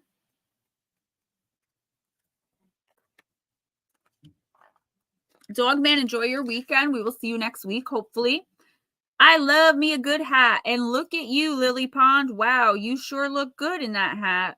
Or all 12 of them. You know, though, this doesn't mean you have to wear all the hats all the time. We know that so much is expected of us, sometimes to be all things to all people. We're given so much responsibility in so many aspects of our lives that we are suffering from horrendous hat head. Oh, and also, it'll lead you to spreading yourself too thin and being burnt out. We're asking you today to recognize that you are bogged down with too many hats and hang some or even one on the hat rack. Run your fingers through your hair and feel that weight that's been lifted. This message will probably resonate with a lot of y'all, but Lily Pond, I'm looking at you, girl. This is you being a yes, ma'am. This is you not wanting to, you want to people please. You want people to like you. You don't want people to think poorly of you. And whether you realize that or not, that is what's going on. So you're saying yes to things that you would rather not be doing. And guess what? You have the right to say no. I always say this and people get tired of hearing me say it. I'm sorry. I'm going to continue to say it forever and ever because it is so true. It is timeless. Just because you have $5 million does not mean you have to lend somebody 10. And you don't have to be unkind about it. The act of saying no in and of itself is not being unkind. Lily, you have to go through your schedule, see what you're doing, and take some out. Take some time for yourself, honey. Self-care is self-love. It is not selfish. If you are a cup of water and you are letting people drink from you and gulp from you, but nobody is refilling you at the end of the day, who's going to do it but you? And you should only be associating with people and doing things for people that appreciate you. Being that, if you were that cup of water, those would be the people that are filling you back up. They're giving back what they've taken. You have too many people that are only taking, whether you're doing for them or not. They're taking your time, your effort, your energy. This is no good. You are going to reach full burnout mode by the time the new year rolls in if you don't stop. You are allowed to say no. Please. Boundaries. us light workers, we are great at setting boundaries, horrible at enforcing them. Lily Pun, you feel me, girl? Start small. Start by saying no to something small and work your way up. And by the time you get used to it, like, it's like when you have that energy of like when you're sitting there feeling guilty about it, people are going to look at you sideways and think you're being mean or you're too good for them. But if you just say it with confidence, like, no, I'm not going to do that. For instance, my sister, who I love more than anything, and she's one of the only people in the world that really understands me because she's been with me throughout my entire life for the most part, right? She asked me to do something when we were at Power Unity, and the people-pleasing Gemma would have said yes and been uncomfortable. But instead I said, I'm not going to do that. No way. And the way that I said it was with confidence. And she was just like, okay. But if this was a year ago, I would have been like, I don't really want to, but, all right. And I would have been convinced like that to do it because I didn't want her to be mad at me, but she loves me. She's my sister. She accepts me. She shouldn't be mad at me for saying no. And she wasn't. And we just moved on. It took like a second. I didn't expect that because I always expect people to think it's mean to say no. But I'm slowly learning that it's okay. It's not mean. I'm not saying no, go F yourself. I'm just saying no, I'm not going to do that. It's okay.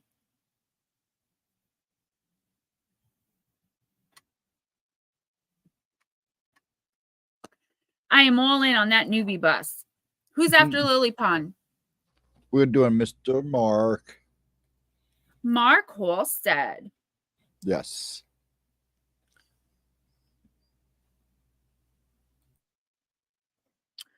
Let's do...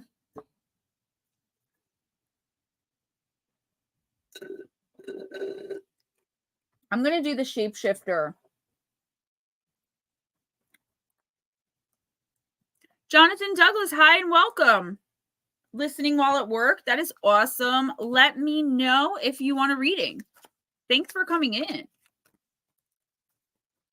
Oh no, we don't want 5 cards. We want 1, Spirit. Thank you. Lotus Girl, go and do that. And I'm telling you, I'm going to send you the link for this hair, but also I'm going to send you the link for that app. It's $18 for a lifetime and it works. It's much cheaper than purchasing the bowls. Trust me, girl. Love you, baby. Hit me up like Monday and I'll let Arisha know about the shirt. I think I got it the day I left for Power Unity, and that's why I kind of, forgot about it because I put it right in the laundry.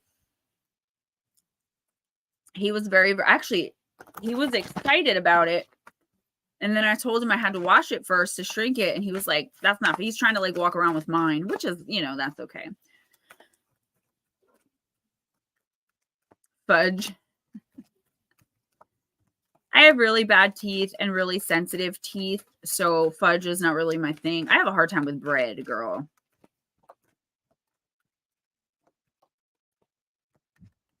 Oh no, Lily Pond, that is perfectly acceptable. So listen, if you can't think of what this could be, right, in the next week or 2, that's actually good because now you have it in your head. You're going to know. Someone is going to come to you with a request that's just is absolutely ridiculous. Like, there's no way you have time for this. It's not something that you should be asked. Like, they had no right asking you for this. Say no to them. It's going to happen. I'm telling you, I don't miss. And I'm not saying that to be cocky. It's not me. It's your spirit team. They don't lie. So in the next week or 2, be careful who you help out.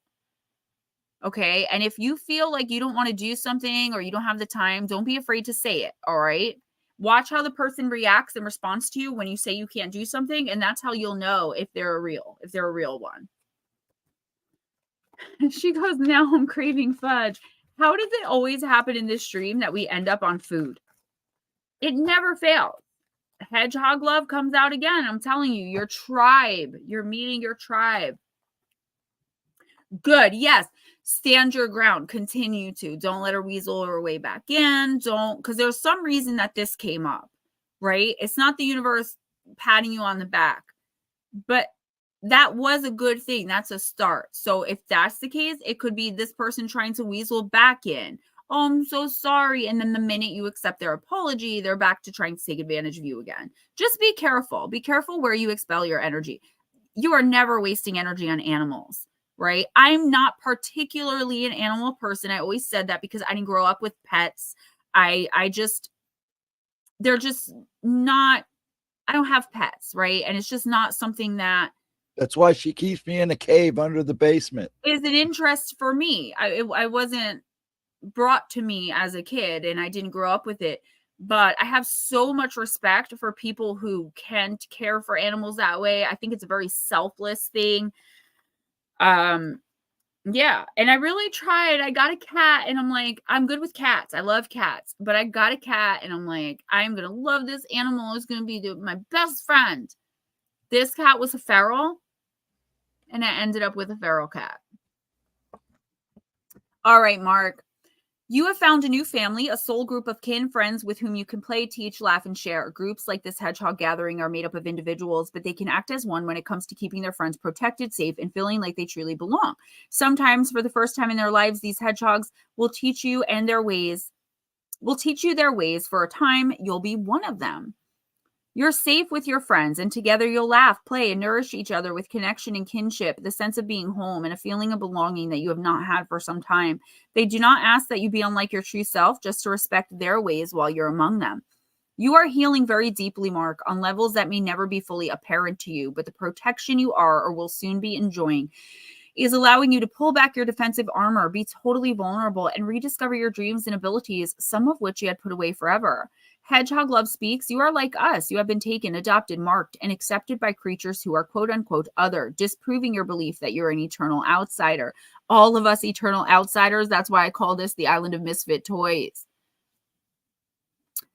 Paranormal Pixie definitely didn't. I just felt like, what are the odds? Mark, you have found kin, and you now know you can always call on these brothers and sisters. People who are real, positive, upbeat, and determined wish to hang out with you now. Join them, and let's all experience a time of play, protection, and of being surrounded by love. This card indicates your true family will be, for a time, a group of close-knit friends who look out for one another and have lots of fun times and adventures together. It's a bit of a closed group, not so welcoming to outsiders, but its members are very protective of you and of one another as well. You may feel like you have adopted a new family, as if you were once an outcast, but have now come home. You may find great relief from loneliness and isolation, or you may discover new friends and pets, or a group that cares deeply about animals could be about to enter your life. Your friends, old and new, are never far from you and will never abandon you, not now that you have shared so much together. The friendships you make at this time are very loyal and will last forever. So, Mark, this is just reassuring you that despite everything you've been through in your life, and despite things that you may still be going through with certain people that you've known forever, it's like people, and I refer you to this group because like people you barely know seem to be showing up more for you, and you feel more comfortable with this group of outsiders than you do maybe sometimes your own family, right? Or the people in your direct energetic vicinity. The universe is saying that's okay. There's something really grand and amazing that's going to come from this for you, like a life-altering change. But the thing of it is, you have to accept it. You have to accept you. And you have to accept those that are accepting you, right? Be vulnerable. Be loyal and be completely and totally yourself in kindness and love. And you are going to make friendships that last a lifetime. You're going to make connections that build you up and bring things, opportunities, and adventure into your life that you never dreamed.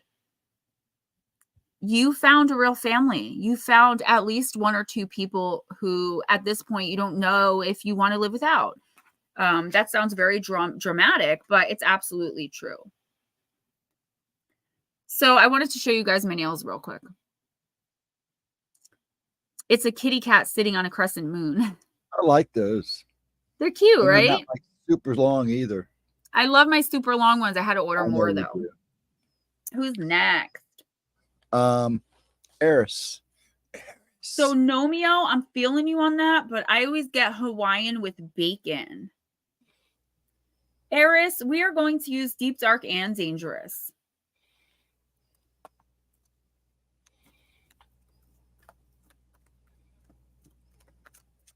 Andrew Gnomes, yes. Lily Pond, keep in mind others don't have your best interests or intentions. I think that is a lesson that one of the hardest for empaths and light workers to learn. I know it was for me, and I see it in clients and even in friends and family a lot. Like when you finally realize that the person, like someone that you love and that you would do anything for, is actually not a good person. They're a garbage person.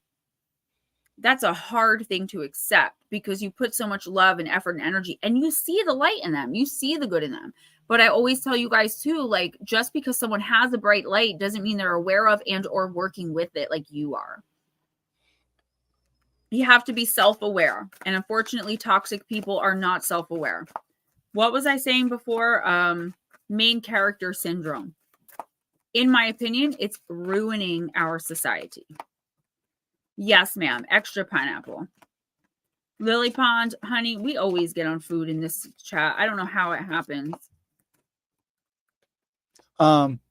Kathy Persons, if you're still in chat and you want a reading, you want a card, you got to let me know because I'll make you next. Kathy, let us know so you can be next, sweetie. Another thing, Mark, that just kind of came in on the sidelines here is I feel like you do have to watch who you're connecting with, though. Like, I feel like, but this is not about an online. Like, people in your orbit, I think you know who this person is, like, still trying to make you feel like poop, still attacking you, still making you feel like, you know, second guessing yourself. Don't allow it, okay? Oh, dinner time for some of you. All right, Kathy is here. So, Kathy, I'm going to read for Eris, and then it's all you, sweetie. Eris, you got card number 9, Cerberus, the Guardian card.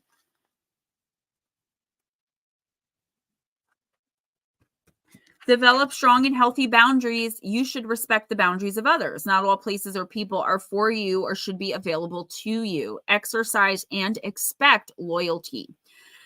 At the gates of the underworld, there lies a huge hound. He yawns 3 yawns, for he has 3 massive heads. The hound sniffs the air and turns languidly to see his master Hades walking towards him. The hound rises and stretches and happily rubs each of his 3 heads on the beloved master's body. His spiked tail wags.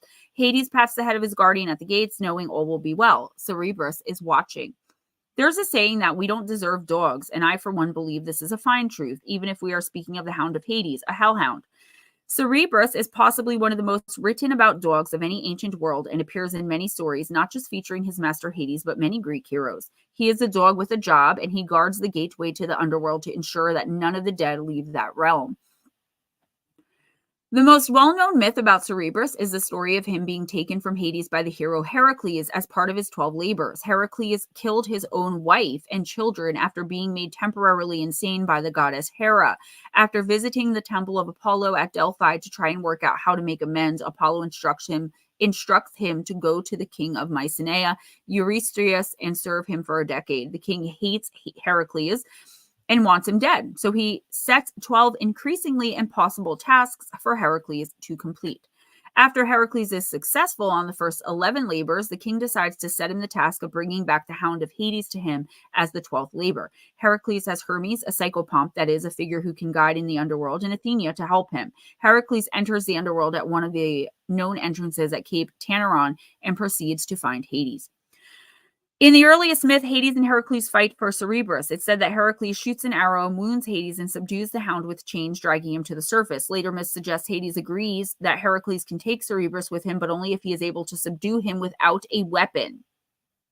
Heracles wraps his lion skin around the dog to hold him, and then grabs him by each of his heads and squeezes until he submits. Once at the surface at the temple of Demeter, Chithonia, Cerberus is startled by the sunlight and vomits venom and foam bile all over the flowers at the exit, giving the plant aconite its poisonous nature. He struggles mightily, and Heracles manages to exhibit the hound to people in cities along the way. Heracles is widely criticized for this because of his lack of humility and because of his excessive pride. Finally, Cerberus is presented to the king and the labor deemed successful. Some say Heracles took Cerberus home, but more popular is the account that, like all good boys, Cerberus found his own way back to Hades and never left again. Your plant companion is aconite and your crystal companion obsidian. So that's a pretty easy stone to work with. I say that because I have so much of it. I shouldn't say that. It's a good stone to work with. If you don't have any, I would recommend getting some, carrying it on you, things like that. Eris. I feel like if you're not already going through it, there could be a situation in your life that could feel impossible. It has to do possibly with someone who does not like you or who secretly wants to see you fail. So therefore they're asking you to do something for them, or if they're not asking you to do something for them and like making it almost impossible, like wanting to see you fail, then they are taking things that you're saying to them. And this is a very specific message I'm seeing. So they're taking things you're saying to them and twisting them, right? So they're twisting them around. So for example, I'm just using this as an example. It's probably not what's happening. Say you have a brother and you and your brother have always had this competition because he's always been extremely jealous of you because you've been more successful in his mind or whatever. You tell him that you want to get your mom, I don't know, a diamond necklace for her birthday. So he goes and buys the diamond necklace and, you know, completely brings you down to your mom. Like, oh, he wasn't going to get you anything, so I thought I'd go above and beyond. Do you understand what I'm saying? It's someone who's just trying to make you look bad with your loved ones. And it's like you either have no idea or you've just come to expect it. The fact of the matter is you should never be expecting behavior like this. I feel like it's time for a friendly confrontation. And I always say never be confrontational. Approach everyone and everything with kindness and love. But hey, sometimes we get mad and that's okay. It's okay to react in anger, act out in anger, as long as we look inward afterward and understand that that's not the way we should be acting for the most part. Nobody can go without getting angry and snapping every once in a while. It's not possible. I'm sorry. Unless you're an ascended master, and none of them are walking the earth right now, I don't think. So I feel like, Eris, this is the time. This is the time for you to confront this person, for you to tell this person, you know, they're full of poop. Again, there may be an awkward moment or two there, but it doesn't matter. This person is actively trying to ruin your reputation. They're trying to ruin your life. They're trying to make you look foolish. They're trying to manipulate your words and make them into what they're not. This person's got to go. And all the drama that comes with them. Because I feel like a lot of the drama in your life, or a lot of the drama that's coming in, is because of this person. Yeah, a one-upper. Oh, boy, I've got those. I've got those. Woo! And it's like you always feel, even if you reconcile, like if it's a person in your family that you're close to and you reconcile, you always feel like you're tiptoeing around a viper with them. Because it's like, what's the next time they're going to think they're going to get jealous of you or jealous of something you do and try to make you look bad or try to ruin your freaking life? I know all about it. But there comes a time when we have to put our foot down and be like, listen, I've done nothing but love you. I've done nothing but be kind to you and try to help you. I'm sorry if you feel like I'm doing better than you, but you can do well too. You're doing well. And, you know, point out their, compliment them, but don't let them, this is like, you should not be this close to this person. I'm sorry. I don't know who this is. It's like, there's this proximity here. It just should not be. This person is going to always feel this way about you. It's like contracted. All right, Miss Kathy, I am going to use the Divine Circus. I like to use this one for new people because the messages are always incredibly clear. This is probably my clearest deck, so that way we get as clear as possible here. And by the way, anyone who's new, thank you for coming in. My gemstones, as always, thank y'all. Monday morning at 11 a.m. Eastern for my pre-recorded upload, we're going to be talking about people who have curses around them. So I talk about like randos, and then I talk about John Lennon. I think his name was Eric Nielsen, Bruce Lee, the Poltergeist movie. And I'm also going to do a video soon of all movies that allegedly had curses and like cover those. I thought it would be fun. I may do that as a members only. I'm not sure, but I made it nice and long. Eris, you're so welcome. Thank you for being you. All right, Miss Kathy.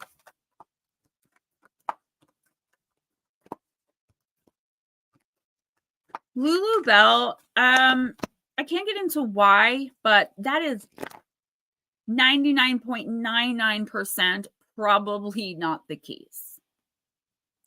If you watch my video Monday, and I'm not just saying this to try to get you to watch it. If you watch the first 10 minutes of it, you'll hear me talk about people who think they're cursed and what happens there, like how it's very hard. I don't want to get into it now because it'll probably take me like 20 minutes to explain. Miss Kathy, you got Death Shall Not Take Him, card number 3.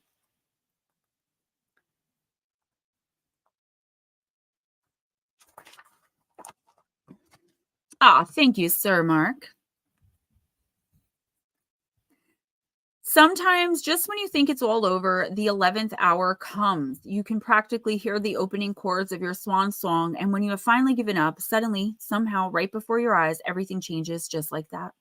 You are free. You were free falling, and then suddenly you were soaring. Fate steps in, destinies are altered, and life demonstrates its creative, restorative power, even if all seemed lost. The oracle of death shall not take him as a sign. Kathy, no matter how defeated you feel, no matter how many dead ends you've encountered, how many setbacks, how many failures, no matter how impossible success may seem, the universe is going to step in and write things in your favor. You will succeed, even through apparently impossible odds, the heroic spirit within you is going to get its way in the end. So if you really must, doubt yourself for just 1 minute longer, then replace doubt with trust and participate in the divine defiance of life refusing to be crushed. The universe wants to dazzle you with an unexpected triumph. Why not just relax and bear witness to its impressive display of life-giving power with reverence and delight?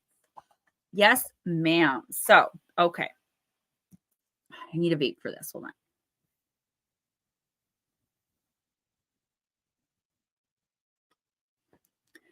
It's just nicotine, but it does calm me down. All right.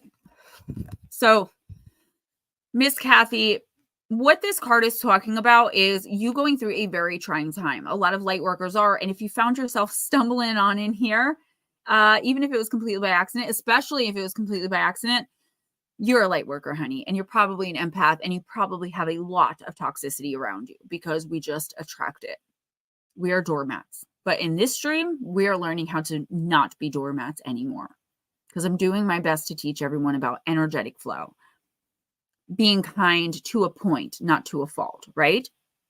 Kathy, what this card is saying is there is a certain, now this is a general card, but what I'm seeing for you specifically is it's not generalized. There's one situation in your life that right now feels hopeless, helpless. And you're just like, you know what? I don't know if I should give up. Should I keep trying? I don't want to give up on this because then I'm a freaking quitter and people are going to look at me like you have all of these crazy thoughts running. But then it's like, I've tried everything. I don't know what else to do. Here's what the universe wants you to do. Here's what your spirit team wants you to do. Are you ready? Stop worrying. Stop dwelling. Forgive and let go. I don't want to say forgive and forget. We can forgive someone without them even knowing that we're doing it. Forgiveness also does not have to equal reconciliation. Let go what others in your orbit have done to you, but also let go of them. There's no more forgiving. You can only forgive once because a person can only be sorry for the same thing one time. The first time it could be a mistake. The second, third, and 1,000th time, they knew how you were going to react to it. They knew it was going to upset you. They knew it was wrong, etc., ad nauseum, but yet they did it again, feeling like, well, she'll forgive me. Right? I'm just who I am. I'm just being true to myself. I hate when people say that. I hate that phrase. This is the universe saying, once you can get rid of that baggage, and it's pretty easy, just stop giving energy to it. Right? If this toxic person calls you to borrow more money or to borrow your car again, if you don't feel like you can right now in this moment stand up to them and be like, no more, just don't acknowledge them. Don't answer. If it gets to the point where you feel like you have to say something, you can say it. You are allowed to have righteous anger. Once you get rid of this toxicity, and I don't mean all the toxicity in your life because it's impossible to get rid of all of it for all time, but there is one person here that needs to go, and you know who it is. And if you don't, in the next week or two, you will. As soon as you take one step, one real clearly defined step towards getting this person away from you and out of your energy, the universe is going to step up its game and the whole situation is going to change. Something you've been focusing on that you were like, I can't do this anymore. I've got to give up on this, whether it be a job, a relationship, a situation, is going to become so crystal clear. You're going to know exactly what to do, and how you wanted the situation to turn out, it's going to turn in your favor. The problem now is not that you're cursed. It's not that you have bad luck. It's that you have this toxicity attached to you that is sucking everything good away from you because all you can focus on is them. That is a purposeful thing done by the enemy to light worker being the narcissist, the toxic person. Kathy, you deserve better. If nobody tells you this, you deserve better, okay? And you have the right to be angry. You have the right to feel how you feel, and no matter what, your feelings are valid. If somebody sees that something they're doing is hurting you, whether they understand it or not, if they care about you, they'll stop doing it. And that is the energy you need to stand in order for whatever this problem or situation is to turn in your favor and finally be figured out. Sunny Bear! So is there anything coming to you in November or December? I would say yes, but you have to get rid of this toxic baggage because it's sucking up all of your focus. Therefore, you're not able to focus on anything good. You're not able to see opportunities directly in front of you. You are blinded by the darkness of this person and their BS all the time. No more. It doesn't matter who it is. Mind over matter. Those who mind don't matter. Those who matter don't mind.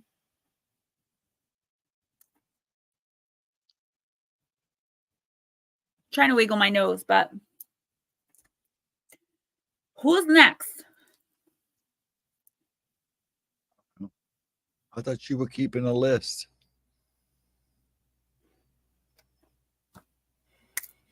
Excuse me?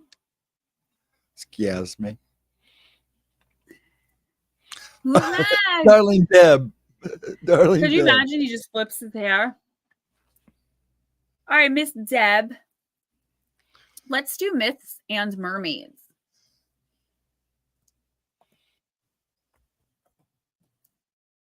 Yo, yo, yo, yo, Sunny Bear, yo. What's up on the other side? I'm sorry, what? No, I was just saying to Sunny, what's up on the other side of midnight? Eris, when it comes to toxic people, they hear you, they just don't care. And it's not your job to change that about them. Oh my gosh, yes. Sometimes I feel like when I'm doing readings, you guys are channeling as well. It happens so much that you guys just come out with these gems. And I'm not saying that it can't possibly be you, but a lot of the times that spirit coming through you guys when you resonate with something. Darling Deb, yeah, I love this deck. I don't use it enough.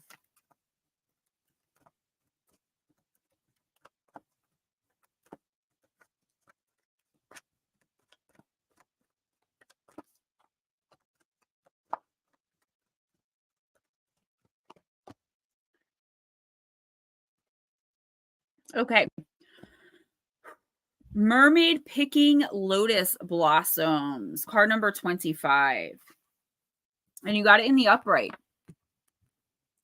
A dazzling beauty floats on the water, but her gaze is fixed towards the night sky. Her soulful eyes seek guidance from the heavens that are radiantly reflected in her hair. Divination meaning follow your guiding star. We all have someone in our lives that we can look to as a role model, somebody who can guide us in times of trouble or uncertainty. Now is just such a time, and it's in your best interest to turn to this person or to follow his or her example. Their wisdom, good sense, and strong moral compass are precisely what you need to get your own life back on your preferred path. So this is about, I talk a lot about, because spirit brings it through, you guys looking inward, right? This card, this is Darling Deb. I was going to say, I feel like if it's not, that you should be listening to this. So, okay, that makes sense why I got that. With this card, it's like, I feel like there's something. Kathy, thank you. Thank you so much, so much for the donation. And I'm glad. I'm so glad. And we need more empaths like you to push that energy out and let others know that it is okay to say no. And that is our biggest problem, right? Because we want to be liked. So, okay. Thank you so much. Thank you. And welcome. I'm so glad you came in. Darling Deb, I apologize. So this card is talking about like there's something in your life where it's like you know what you have to do. I feel this like inner knowing. So when you look inside yourself, you have the answer. The problem is it's like, I don't want to say you're not brave enough to do it. I feel like you feel you're not brave enough to do it. It's like, how am I going to let this person down? How am I going to tell this person no? It's like the thing is, though, you have to. This is a lesson that you have to learn. It's not. See, this message is a hard one for me because I understand so completely how hard this is. It's like you You don't want to let someone else down, and that's okay, not wanting to, but sometimes you have to protect and preserve yourself. The human experience is awesome and amazing, but it's also terrible and horrible at times and confusing, right? Remember, though, we're not here for our humanity. We're here for our soul's learning purposes, to be honest with you. It's about your soul and spiritual expansion.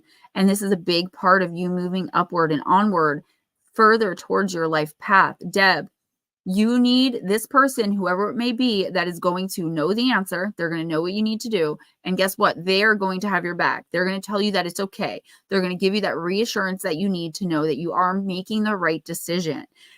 It's okay to worry about hurting someone else's feelings. It's okay to worry about someone being angry. It's okay, but not to the point of your own detriment where you can't stick up for yourself or where you can't be who you really are, or say what you really feel. I feel like there is someone in your life that you're going to need in the next week or two in order to kind of have your back, just for like moral support of like, you know, you got this, you can do this. I mean, I seriously, what they're showing me is like a parent on the sidelines of someone running track, just like cheering. And the reason I'm being shown that is because you need this cheerleader, you need this person. And we don't always need people like this. Usually, like, we can look inside. I see it. I just don't want to get off track. That we can look inside and we can build up enough strength. But the thing is, you do need that outside influence now. So it's somebody that you're very close with. I don't know if it's your husband, but it's someone that you trust very, very much. You have to make this decision on your own. You have to move forward on your own. But I do feel like you need that moral support. Don't be afraid to open up and say, this is what I want to do. Because the people that love you and care about you will have your back no matter what that is. As long as obviously you're not hurting yourself or others, right? Keep pushing forward. Do what you have to do for you. Nomeo, thank you so very much for that donation. I love you. Stoddard, Spencer Stoddard, welcome and thank you.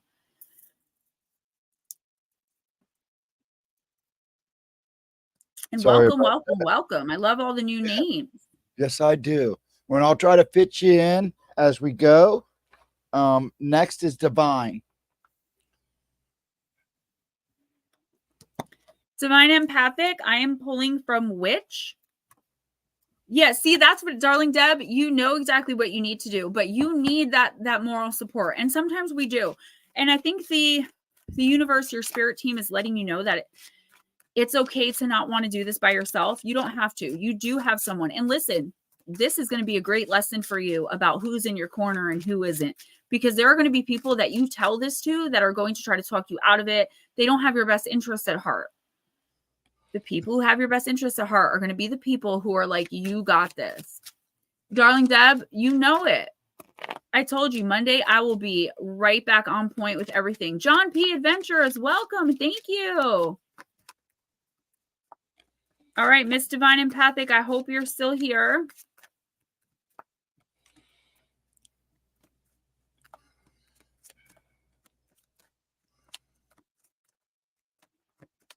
I'm always here for you guys. Like I said, even if it takes me a little while to respond, I am a stay-at-home mom and I am a housewife and I do have a day job as a writer and I'm doing so many different things, but I do try to focus on you guys when I can every day.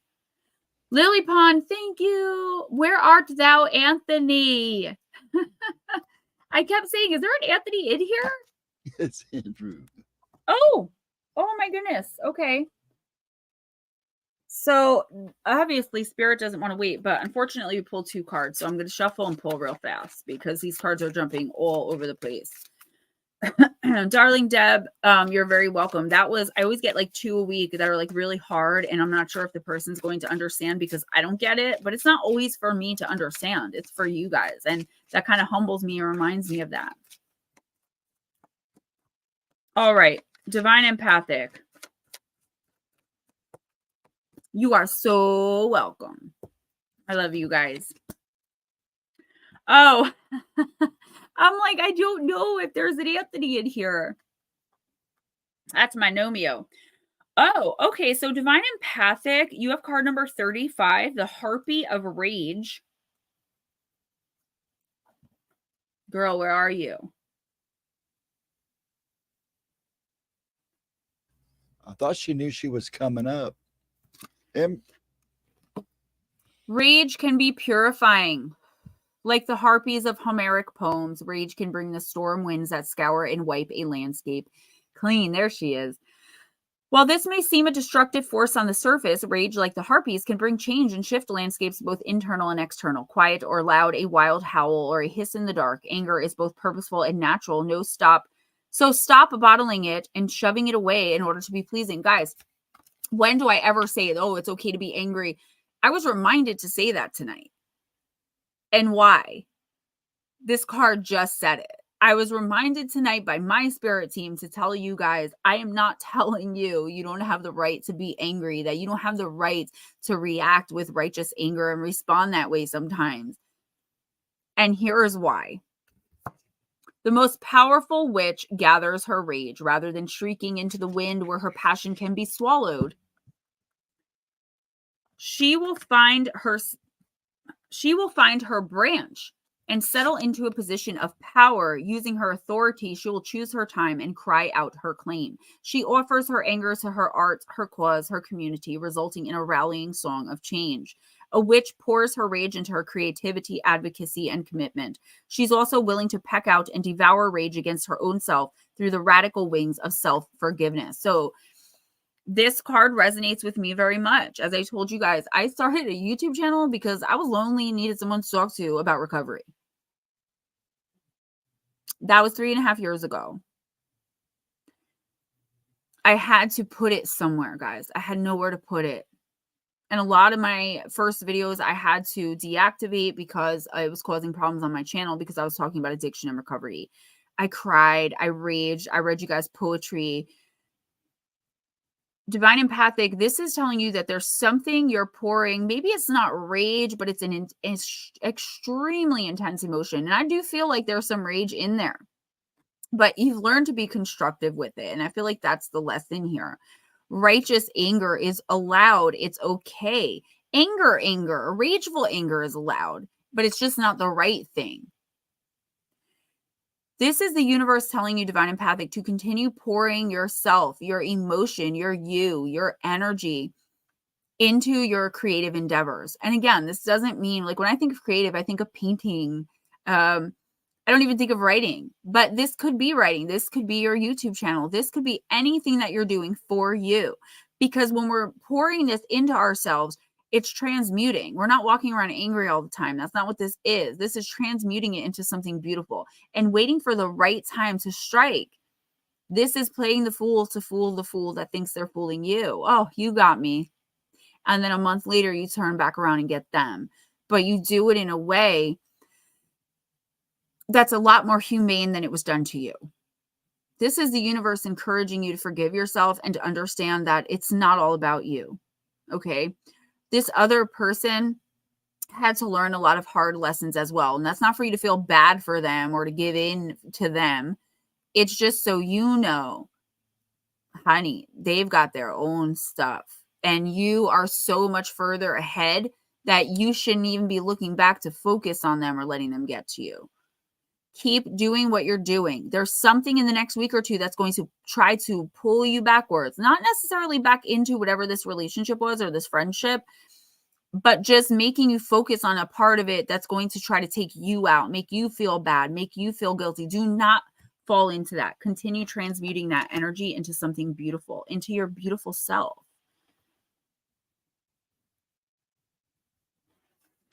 Crash Steel, okay, let us know next time so that we can make sure that we get you in. Richard Elmore, if you're still here, let us know, please. Crash, yeah, anytime you need a reading, like if you feel like you're going to have to go to sleep or like you're tired, let us know a few minutes in advance and then we can pop you up.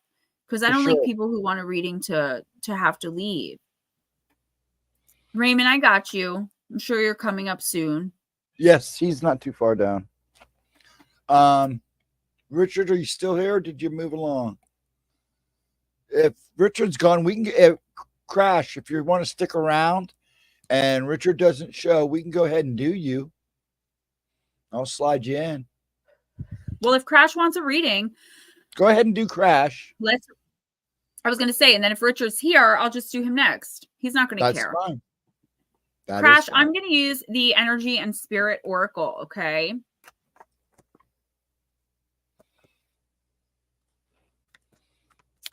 Yes, all of the newbies speak now or forever hold your free first reading.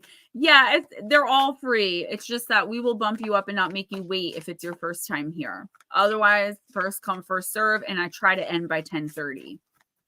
Oh, and just so you guys know, going forward, if you're not in here on the list by 10, I normally will ask you to come back the next week. I just started doing that, but I was pushing myself too hard. Raymond, of course, sending you love and light and so much peace. And I'll give you a reading and we'll see what's going on. So, Crash, you got the shamanic healer, and it's the card of cleansing and attunement, and it is in the upright position. Oh, Miss Lara. The shamanic healer brings you beneficial energy in personal or professional news. Some form of healing is coming your way. If you're dealing with physical issues, the shaman is here to help.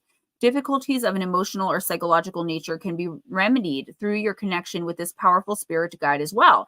Even community or familial concerns can be resolved. Meditate on the issue or the part of the body that may be problematic. Call upon the shaman to bring the eternal spirit, the divine healer, to you. And seer sense this power filling you up, clearing the problem, and bringing radiant light to you physically, mentally, and emotionally. Ask this healing spirit to give you guidance on what you can do to resolve the issue. Since the shaman often engages in ceremonial ritual, your process may be aided by lighting a candle, playing music, or burning incense or sage during your meditation. An answer is coming in. Divine Empathic, thank you so much. And I'm glad. I love when you guys let me know that the readings resonate. So, okay, Crash. The answer is coming to you. And I know I've said this before, but this is something different. So this is you looking, thinking outside of the box.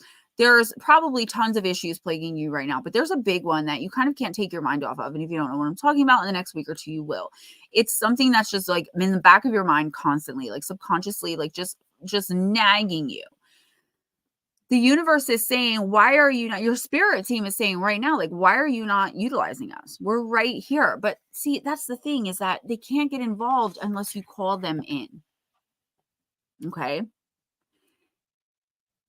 This one, all of your problems are solvable, obviously, but this one particular thing, it's like the answer is so bright and clear in front of you, but you're not seeing it because you're focusing on all the negatives. Okay. Call on your spirit team. Talk to your ancestors and deceased loved ones, as crazy as it sounds, as though they're standing right there, because guess what? They are. And they want to help you. You just have to ask. And it's not a cure-all, snap your finger and it's fixed. But I bet you, if you ask what you should do about X, Y, and Z, and you're standing there doing the dishes the very next day, you're going to hear a thought in your head that's going to give you the answer. And you're going to be like, where did that come from? Guess where it came from? It came from your team. You called them in, you invited them in. If you have sage and incense, burn it. This isn't ritualistic, really. It's kind of bringing the brightness and the light to you. If you don't have sage, don't worry about it. Light an incense. If you don't have incense, honey, burn a tea light and talk to your spirit team, even just 2 minutes. Let them know what's going on, how you're feeling about it. They already know. They want to know how you feel. They only understand emotion as concept. So you explain how this is bothering you out loud. Do it when you're alone. If you feel like you're going to be looked at as a crazy person. I talk to myself in the mirror. I do, like every night. I'm in the bathroom after I tuck my son in and I'm telling myself how amazing I am. Why? Because I'm conceited? No, because I have low self-esteem and I need to keep reminding myself that I'm doing good in the world and that I'm a good person. You got this. You know the answer. This is not a forever problem. This is not something that's going to take you down or take you out. I feel like you are catastrophizing. I don't really know how to say the word, but like this is like you're feeling like this is like a catastrophe. Oh my God, what am I going to do? Don't think like that. Light a candle, breathe, try to relax, talk to your spirit team. As silly as it sounds, I'm telling you, if you do it, it will no longer sound silly when it comes up. Who's next? Miss Pixie, and then we're gonna do Raymond. We're gonna do them together, one Okay. right after the other. Miss Divine, enjoy your meeting, honey. I love you. You're so welcome. Keep doing what you're doing, okay? Miss Pixie, for some reason, Mama, the Vampire Oracle is calling me.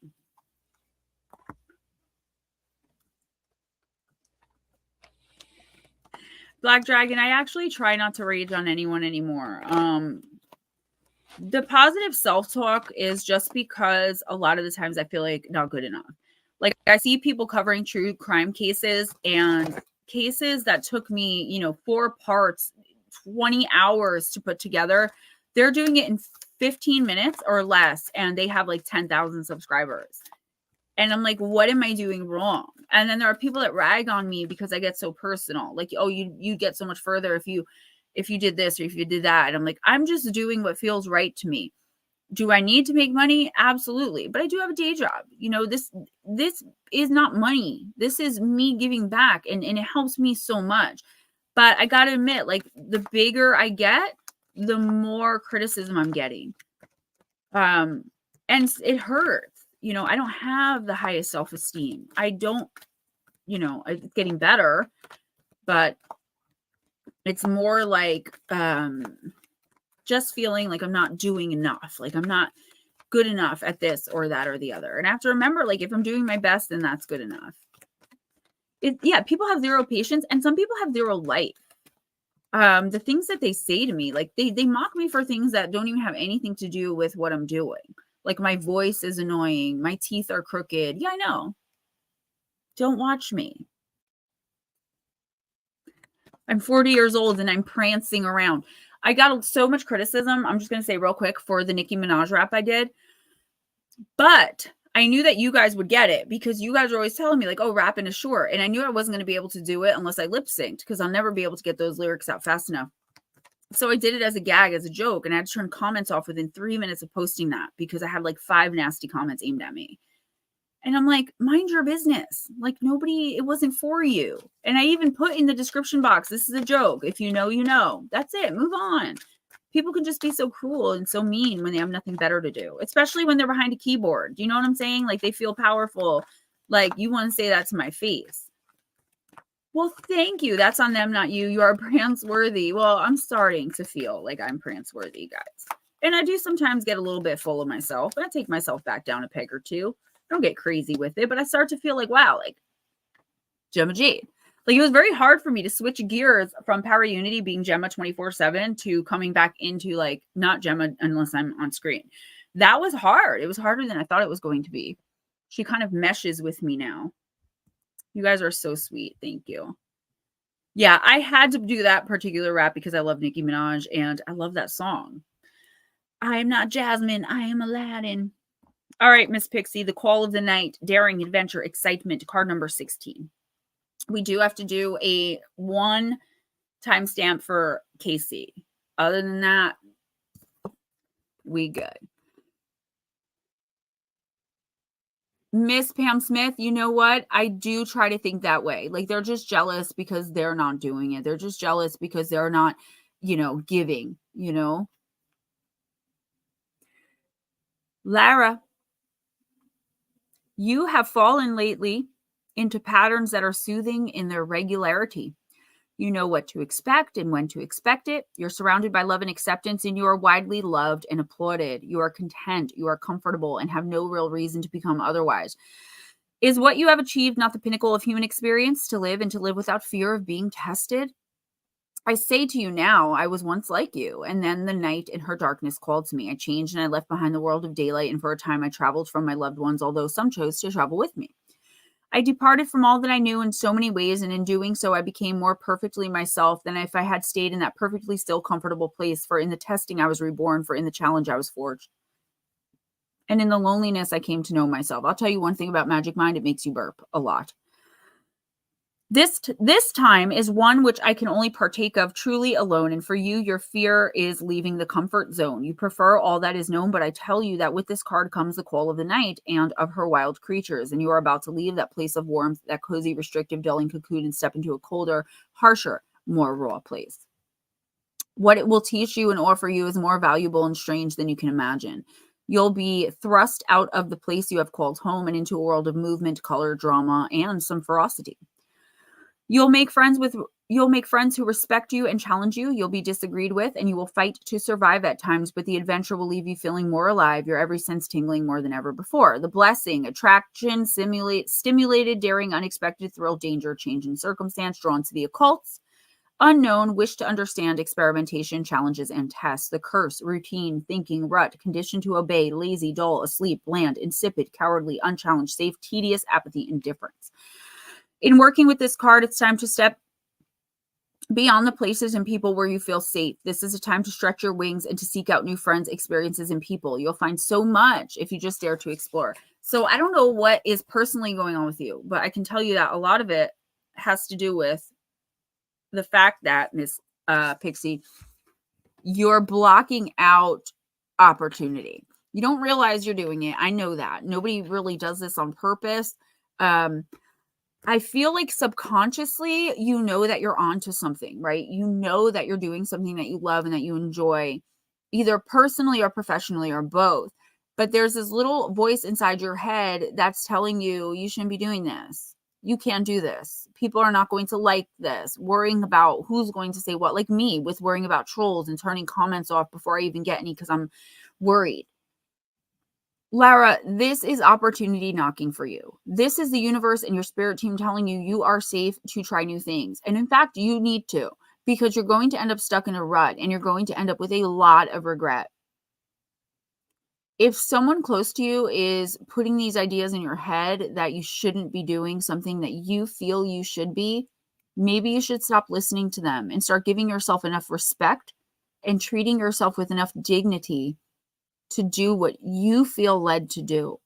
It's perfectly fine to take other people's opinions, to listen to them, to appreciate them, but you don't always have to take them and go with them and do what the other person opines you should. You are stuck, stale, and stagnant, and you are not in your power. Somebody is taking that from you. I definitely see that. And they're not really doing it on purpose to like hurt you. They're doing it because they're afraid you're going to get hurt. But the universe is saying you might. But what's going to come with that possibility of being hurt is this amazing, tremendous adventure into the occult, more than likely. I feel like this is your name getting bigger. And you doing more things on YouTube or in the community outside of YouTube, the more you learn and grow. And there's this person in your ear. I don't know who this is, but I don't like them. I'm sorry. I know who it is, but I'm not going to say it. They're in your ear like, you shouldn't be doing that. Oh, how old are you? Or these people are never going to respect you, or you're wasting your time. Like, screw this person. 4 weeks ago, you were thriving on top of the world, opportunity knocking and you accepting. So what happened? What changed? You took a moment to yourself, but didn't keep it to yourself. You allowed someone else in, and this person was very negative about what you're trying to accomplish. Guess what? You owe it to yourself and to everyone out here that you are going to help and that you have helped and that you continue to help without even knowing it, to get back on that damn horse and ride off into the sunset, full-fledged into the experience you want to have in your life, Lara, not what other people think you should be experiencing because of X, Y, and Z. And you know what? If you decide to listen to those people, a lot of people are going to miss out. And a lot of people besides just you are going to be hurt by that because you have a lot to give. And keeping it all inside to yourself, that's not going to work for someone like you. That's like keeping a bird in a cage forever when you caught it wild. You fixed its leg. It's good to fly now, but you don't want to let it go. That's going to be you.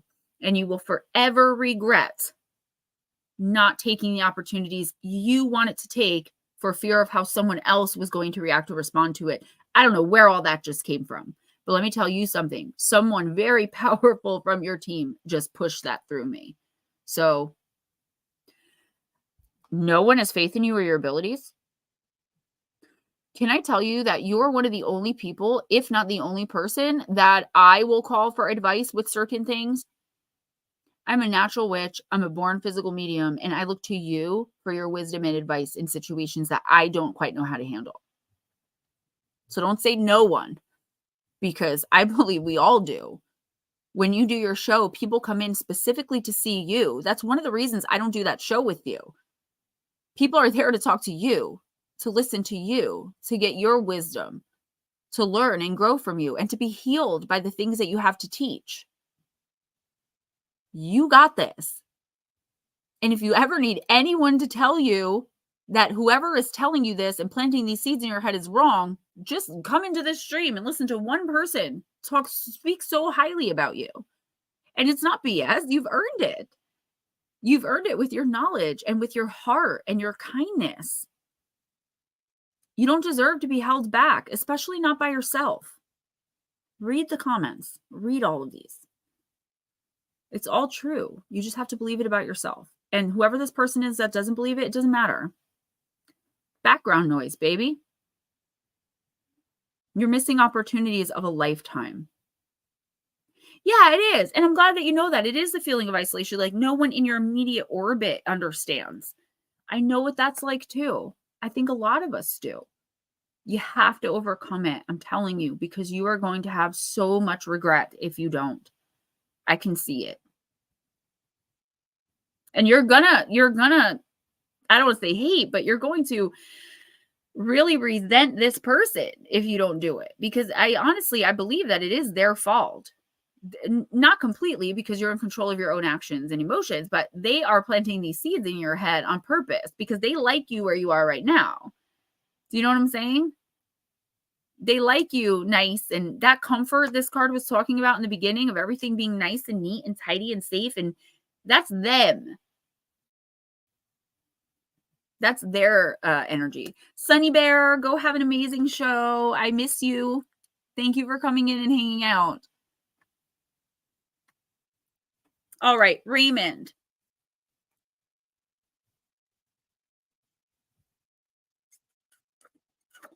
Let's do Soul Helper. Vixen Dough, is that good? Dunkin's Peppermint Mocha Swirl Coffee. I don't really like the taste of peppermint, but that actually, I like chocolate peppermint. Not a lot, but like a little bit. I might try that. I would rather get back on coffee than the Red Bull.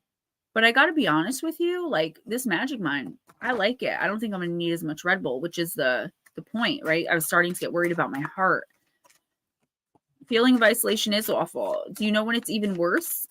When you feel isolated and there are people around you that you love and that you support and that you would do anything for, and they're not giving you back that energy. That is the loneliest feeling in the world. It's even lonelier than when you're actually alone and alone. But honey, you have to find the strength to overcome it because it's not going to be forever. I promise you, there are big things coming for you.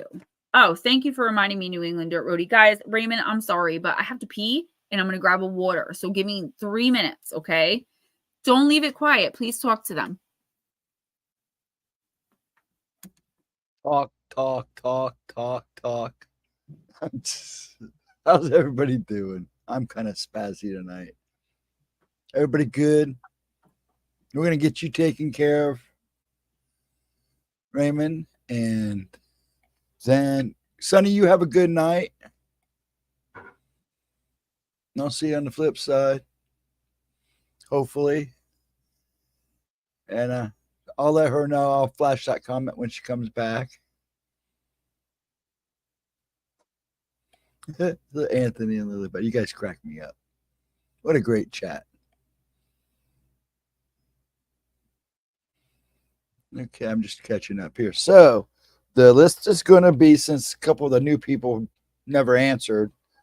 So if Jonathan Douglas or Stattard, if you want a reading, let me know. If not, don't worry about it. But next will be Raymond, then Andrew, then Heather, Nikki, and I'll type it in there because I've been adjusting my list. I don't know if Latro's still here. I think they left. If you're still here, let me know. But I'm pretty sure they left. Then Madison, if you're still here, let me know. And I'll type the new list when we come in. Hello, sir. Enjoyed your show the other. Oh, thanks. It was kind of a lazy show. I was still kind of zonked out from driving. The other night was fun, Ghost. Yeah, I enjoy my little couple hours with you guys. Sometimes it goes 4 or 5 hours. Now, remember, I'm here Saturday night for Gemma's replays, too. Okay, Madison, thank you for letting me know you're still here. Yeah, I'll be here tomorrow night for Gemma's replay. We're gonna pick on her tomorrow night. Oh, hi. Hi. How I you know you doing? always do. No, we don't. Actually, we end up talking about food I and know. games and and food. We should be talking about me. They're my videos. Just don't pay attention to my eyebrows. All right, Raymond. That was so embarrassing. I can't believe I went on screen. Like, you know what? It was probably one of those days where I had redone them so many times. I just didn't care It looked anymore. like you gave up. But see, that's the fun thing. And we love listening to your rambling before and after the video, too. We like to see how long you go. So how long will this ramble session be? About 4.5 hours. No, I'm sorry. What I'm trying to do is make sure that in my description for my videos, the schedule is there. So I don't have to repeat it at the end of every video because I feel like I go on and on and on. And today I filmed That's what we love about you. I filmed the first video. It took me like an hour and a half to film it. It's probably only going to be like a 45-minute video, but I make a lot of mistakes. I have a lisp. I bite my tongue. I get tongue-tied. All right, Raymond. My dad says you need to slow down. I know I do. He watched one video and he's like, man, she can go. Believe it or not, if you guys remember, like I have slowed down a lot with how fast I talk. I've slowed down a lot. Oh, Raymond. Card number 26. The love of your dragon reaches out to you. The realm of your truth is opening up. Your truth is reflected in the eyes of your dragon, and the love of the divine source of all beings sparkles within them. Your dragon is calling on you to become a truly loving person. When you are united with your dragon and have a profound understanding of what your dragon is, you create an energy field that will guide you into your own blessed light, into a realm of truth and wisdom. With your dragon's eyes, you will see more. With your dragon's heart, you will feel more. And with your dragon's mind, you will understand the spirit of all things. Your dragon's love will heal every aspect of your being. You will perceive the true reason why you are here. Through the fire of love, this being will dissolve all the conditioning of the past that could divert you from your path and from your truth. When you're your own pure truth, you will be able to make decisions that are worthy of you and your soul path, free from fear and your lower self. The love of your dragon is guiding you out of the shadows and into the light, onto the path for which you are intended. It is only on this path, lined with wisdom and self-awareness, that you find your truth and hear the whisper of your soul. So, okay, Raymond, this dragon, the dragon is your inner self, right? It's your intuition, your inner truth. It could even be your spirit team. This is the part of you that knows exactly what it wants, even if it's unsure how to get it. You said you have to put your feet in the dirt. You have to reground. Yes. You have to get reconnected to source and to the collective. I feel like so many things have happened in your dark night of the soul that it's like you don't know what to try anymore. And I know a lot of people have come to me like, Gemma, I've tried all these ridiculous things and nothing's working. How do you know it's not working? This is the conversation. Well, how do you know it's not working? Because it hasn't worked. Yeah, but how do you know it's not in the works? That it's not like you're giving up before there's even a chance given. If we can try to think of things on an eternal level and remember that spirit isn't on our clock, time isn't even a concept. That's why sometimes things seem to be taking so long. And I feel like there's something here, or maybe it's several things that you're blaming yourself for. And when we have self-blame and self-shame, it's very hard to have faith in good things happening, good things coming in, because we're looking at ourselves, whether it's, we can acknowledge it or whether it's subconscious, we're looking at ourselves as unworthy. When we see ourselves as unworthy, there's nothing the universe can do except accept that unworthiness and bounce it to us. It can't intercede. The darkness can jump right in. The light needs to be invited. Raymond, reground, recenter. Forgive yourself. It doesn't matter about if anyone else forgives you. It doesn't matter. Forgive yourself for whatever you feel that you've done, any injustices you perceive yourself to have committed, right? Against whomever. If you feel like making an amends and it's not going to be a big deal, do it. You have to move past this part of yourself that feels unworthy. And I do feel, even I feel weird saying this because I know you're probably feeling, I think you just said, lonely and isolation. It is going to take you being with yourself. Now, it doesn't mean being by yourself, but it means being self-aware. Okay, not letting yourself be manipulated, not, look, understanding that you deserve to stand up for yourself. Understanding that you don't have to be anyone's doormat. I do feel like there are people that are just so used to dumping their crap on you that you're just used to taking it. And once you finally stand up, that's going to be a complete change in dynamic. You may lose some of these people. Don't fear that. Okay? That is a good thing. Think of your life as a chessboard. If the whole chessboard is filled, how can any piece move? Right? Okay, pawns, but just imagine that. No piece can move. You're at a gridlock. So you have to get rid of the pieces that don't matter so that the universe can place other pieces that are more helpful to you in your path, in their place. You have to get rid of toxicity. You have to get rid of the judgments, both on yourself and that are coming from other people. Now is the time, if there ever was one in your life, Raymond, where you have to start defending yourself, because there's no one around you right now that's going to defend you. The universe did that on purpose. Once you start doing that, unfortunately, but fortunately, it'll feel unfortunate, but it's actually very fortunate. People will flee so that new people who matter and who feel like you matter can take their place. Yeah, see, Raymond, no. I'm glad you said that. Being a light for people, even if they hurt you, that's good in theory. And I know that's what a lot of people feel like, that's what I need to do. No, honey, no. Being a light for people who try to be a light for you, people that hurt you, it's time to distance yourself. You do not have to give any of your freaking energy to anyone that doesn't deserve it. And the people that don't deserve it are the people that hurt you. Forgive them, love them from afar. They don't even have to know you forgive them. I've said this already. That's where the forgiveness is coming in here. Forgive them just by forgiving them and then let them go. You owe them nothing. If somebody hurts you, you need to tell them they hurt you. If they acknowledge it and make changes, you keep them. And you keep giving your energy to them slowly, a little bit at a time. Give as much as you get. If they don't acknowledge that, goodbye. And it's so hard. It's so hard, I know. But I promise you, it will be worth it. It will be worth it. You will feel so much better about yourself. Because what happens when we give to people that hurt us is that we're giving our energy to someone who's just taking it. They're not transmuting it and giving it back. They're not making anything of it. They're just taking it and giving it to others and giving it to this and giving it mainly to themselves. They're using it for their own power to wield against you. No, you've got to give that love and that light and that amazing being that is Raymond to the people who deserve it, to the people who are going to give back and give of themselves. When we were younger, we let people hurt us. And I believe a lot of us still do it in our adulthood. It's like, well, they didn't really mean it. We make excuses, but that's because we're used to being the doormats. We are the doormats of the world, empaths and light workers. You deserve to be treated with respect and dignity.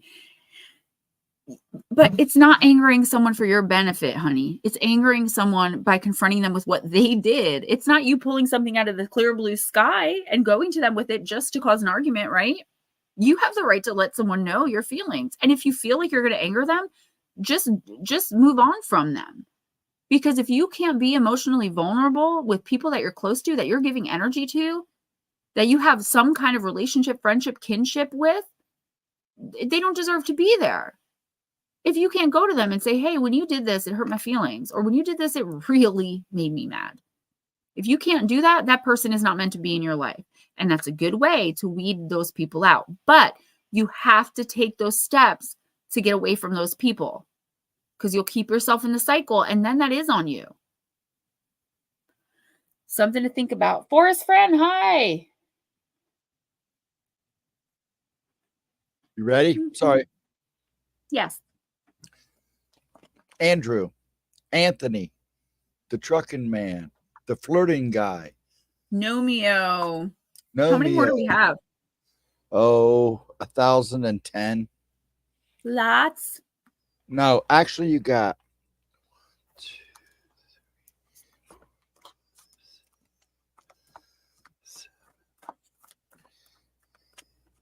10 left. Or Raymond, 11, counting Black Dragon at the end. Raymond, you are absolutely right. And please keep telling yourself that and surround yourself with people who are going to tell you that. You're in a dark night of the soul right now. We all go through them, but it doesn't have to last forever. Before the spiritual ascension, the awakening, comes the dark night of the soul. And we have many. We have many throughout our lives. Nomeo, I am using the sign of the times. Raymond, you're so welcome. Of course you're welcome. Thank you. And anybody else that needs to hear these messages, if something resonates and it's not your message, take it. It means you are here for a reason and you were meant to hear it. Yeah, Raymond, you are always so sweet. When I see you come in, I smile. Number one, that's one of my favorite names, my son's name, my baby's name. And number two, your energy is very vibrant. It's like, oh, Raymond's here, you know? You're a breath of fresh air, like everyone in here is. So please let yourself be that to yourself. Be your biggest cheerleader.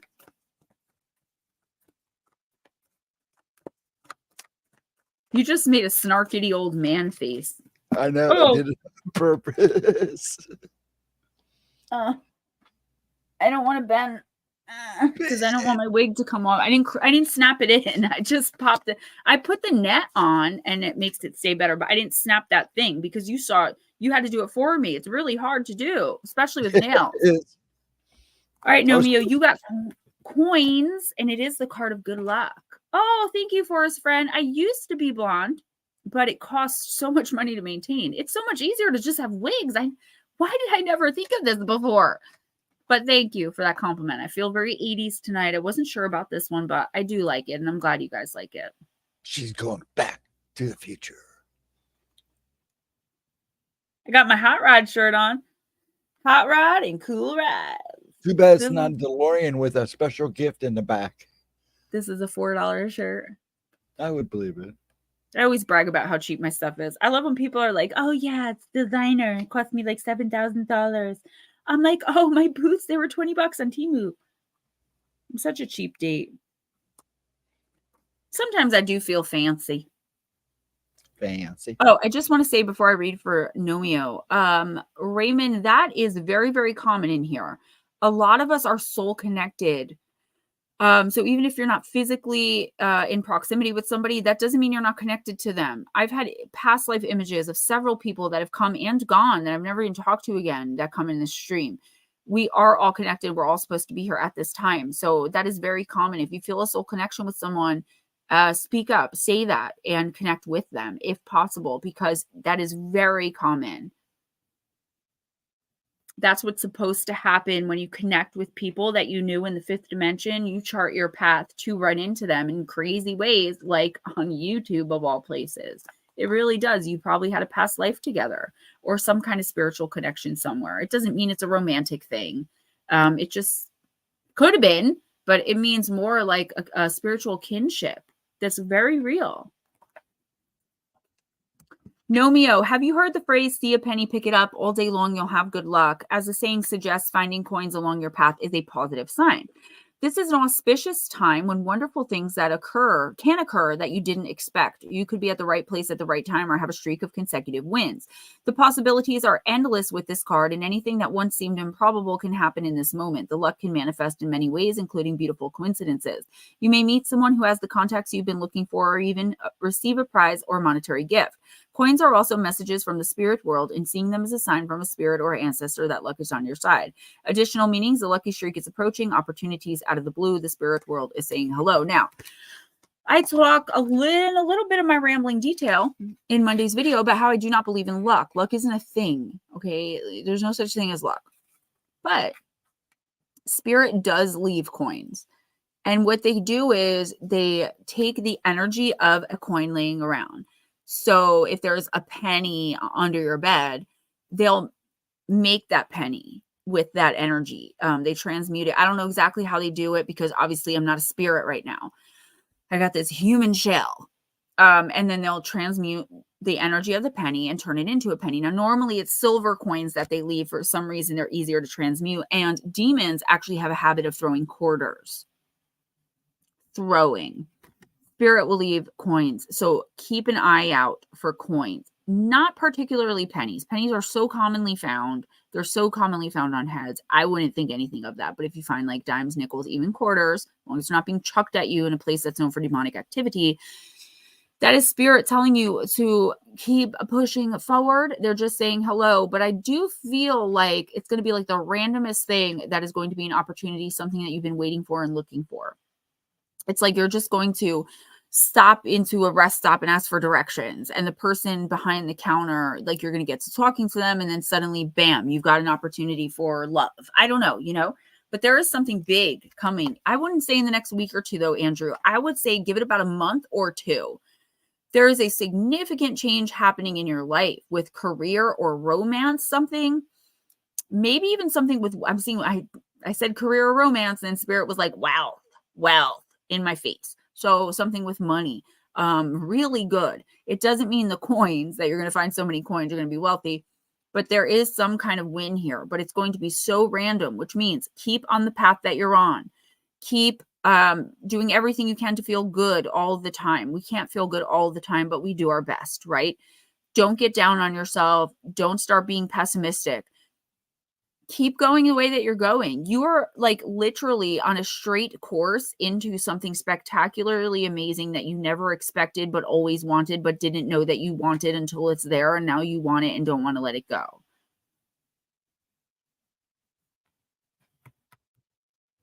Luck is on your side. Your energy is very high. That's why. Nut slap. I know that was a big message, but I've been seeing this for you in one form or another for a really long time. It's coming to fruition now. It's coming to pass. Okay. I'm not sure if she's still here. Heather, Nikki, are you still here? If she's not, go ahead and do Madison. Netter, thank you for reminding me about my water. It feels so refreshing. Madison, I'm going to use which? Heather, Nikki, if you're here, just let me know and I'll read for you next. Just trying to get through them because my rambling butt. Nut slap will be the last one. Okay. I mean that we take. He doesn't have to be last on the list, but he's the last one we take. That's good. That's good, Andrew. There's been something coming for you for a long time, and I keep seeing it, and it's like, is this it? And then it's like, oh, no, that's not it. Just keep pressing forward, honey. It's coming. A significant change. I see like your whole thing, and not in a bad way at all. It's going to be so good that you're not even going to care what, the little things that are changing. But in the grand scheme of things, it's going to significantly change your life for the better. Raymond, I really hope I did. I hope that, yeah, that's the whole point of this. And I hope that I did. You're worth it. You're worth everything you've ever wanted and more, and you deserve it all too. Doesn't matter. I don't care what you've done. I care about who you are now. And that's what the universe is looking at too. Everything we do, for the most part, is contracted. So how can we dislike ourselves for something that we came here to do? We are accomplishing things, even the bad, terrible, horrible, shameful things we've done. We contracted to do them so that we learn from them, so that we don't have to repeat those same mistakes in our next life. And if you're here, that means you have transcended at least a little bit, at least, and you're not going to have to repeat those things. Madison, please let me know you're here. I don't want to read for anyone who's not here. She's here? Okay, good. She's cleaning, but she has it all night. She made sure I saw that. All right, so don't worry about it, Madison. I got you, girl. So you got Divine Masculine, card number 12.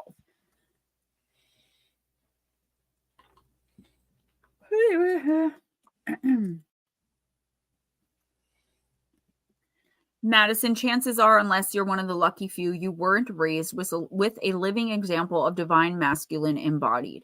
Because the men in our culture are also bombarded with messages of what they should and shouldn't be, just like we are, they are required to ditch their inner feminine in order to be perceived as being tough or powerful. They often contort themselves to meet the unrealistic demands of a toxic patriarchy, which means we weren't exposed to the healthy traits of masculinity. Now, guys, just because I'm reading this doesn't mean I agree, okay? I don't like political statements in decks. It doesn't mean I don't agree. I'm just one way or another, I'm neutral. So don't think I'm just reading, okay? Balanced leadership, conscious protection, and healthy assertiveness were probably in short supply. As a result, the masculine voice inside our heads is often critical, harsh, and domineering. Yeah, Eris, the thing is, when we're in spirit, we don't have emotion except as concept. So we don't realize how hard it's going to be. And honestly, the harder your life is, the closer you are to not incarnating anymore here. Like, you can incarnate anywhere you want, but Earth is like the school of hard knocks. It's the only place where we have emotion other than concept. It's the only place where we have romantic love, not just this Earth, but all of the other Earths forever, everywhere. We choose the place where we can learn the most at that time, something that we need to learn, and we learn the most here. So we forget what feeling sad is like. We forget what being heartbroken is like. And that's why we chart those things for ourselves, one after the other, not realizing how terrible what it's going to do to our spirit, because we're in spirit. We don't understand anymore. It's like this shield. You know how the shield, I'm sorry, Madison, but do you know how the shield of, like, we come back with almost no recall? Most of us, most normal people have no recall. When we're in spirit, we don't have the recall of emotion. We can see it happening. That's why I always tell you, spirits that are crossed over, they're not angry. They might yell at you through a medium. I've had some pretty colorful language come flying through when I was channeling for someone, which is one of the reasons I don't do it anymore. They can get at you, but there's never anger or hatred or malice in their heart. Madison, your femininity deserves an inner masculine presence who encourages, leads, challenges, and downright worships your femininity. A witch knows that while she may not have been raised with a good example of this divine masculine, it is her job to discover a means of growing him within herself. She's willing to release the toxic thoughts and ideals inside her head that would diminish or try to control her. She is willing to embrace the fierce, wild God inside herself who can hold her feminine in his protective great arms. Now is the time to banish the drill sergeant of the psyche and formulate a new relationship with the encouraging male presence inside of yourself. This is just telling you that, Madison, there's a time coming in your life right now where you're going to need to be extra strong. And it's not because it's anything like horrifically bad or terribly painful. It's just like you're going to have to take on a role that you're not used to and that you weren't taught how to take on, right? I mean, I feel like a role is not the right word. You're going to be experiencing something that is very foreign to you. It's just going to be kind of thrown your way, or you're going to fall into it. And it's not necessarily a bad thing. It's going to feel like poop in the beginning. But once you start to acclimate to this new situation, whatever it is, you're going to start to feel more strong and more powerful. And you're going to understand that you don't need someone else to validate you. Inner validation, right? And this is really hard for most people, empath, light worker or not. We look to others for validation instead of looking to ourselves. You know, I was hoping that my hair looked nice so that you guys thought it looked nice, right? I've come to be more authentic, doing things just for me, but it's hard sometimes because I'm afraid that it's going to be selfish, right? I don't want to do anything that you guys don't like. I want to bring you guys in. I want to help you. Madison, this is talking about you seeking validation from you and giving it to yourself. Instead of that negative self-talk, we're always telling ourselves, we're not good enough. We're not this enough. We're not that enough. Start telling yourself that you are this enough. You are that enough. You are a bad AB. You got this. And I do feel like you're going to feel out of control, like you can't handle something. But if you just take a deep breath and think, okay, think on it, relax, recharge, reboot, you are going to find the answers within yourself. You do not need anyone right now. Right now, Spirit wants you to focus on you. That doesn't mean selfishly, and I know you know that. Find that validation from yourself. Let yourself know you're doing a good job. Tell yourself you got this. That may not make sense right this minute, but I promise you, you're going to think back to this reading and be like, I got this. You know, Gemma said, Spirit said that. I'm telling you, it will make sense. Who's next? Sorry about that. We're going to go ahead and do Chris because Total Guerrero is not answering. So Chris Jarvis, if you're still Total had to put the kitties to bed, but it's after 10, so my son is still awake waiting for me. Let's go, Granny Jada. Let's go cut up the rug and dance. I am all in. I'll make sure to strap my wig in. It's funny because one of the small things I do for myself when I have a long work day ahead of me, I always make sure I have a little bit of makeup. This is a little bit for me to make sure that if something comes up and I need to do a short or I need to film, right? But one thing I've been doing lately is wearing perfume. Now I'm just sitting in my office in my bedroom. Like nobody's here. It's just me, but I like the smell of it. And I use essential oil perfumes from Bath and Body Works. So it's like an elevating feeling. Right now I have on eucalyptus and lavender. And I just got a whiff of it. And the reason I bring that up is because like that's something I do for me that makes me feel good. It's one of those small changes I was talking about, right? If you had saw me a year and a half ago, I wore a blonde wig. I was so nervous. I mentioned it like 800 times in the hour-long stream because I felt so self-conscious in that wig. I feel powerful that I can just be me. It's an empowering feeling, you guys. And YouTube's not for everyone, but I'm telling you, I would suggest it because you guys are amazing. All right, Jarvis. Lavender bath. Eucalyptus and lavender smells amazing together. It's Bath and Body Works. It's actually room spray, but I spray it on me. All right. Hades, the underworld. Card number 7.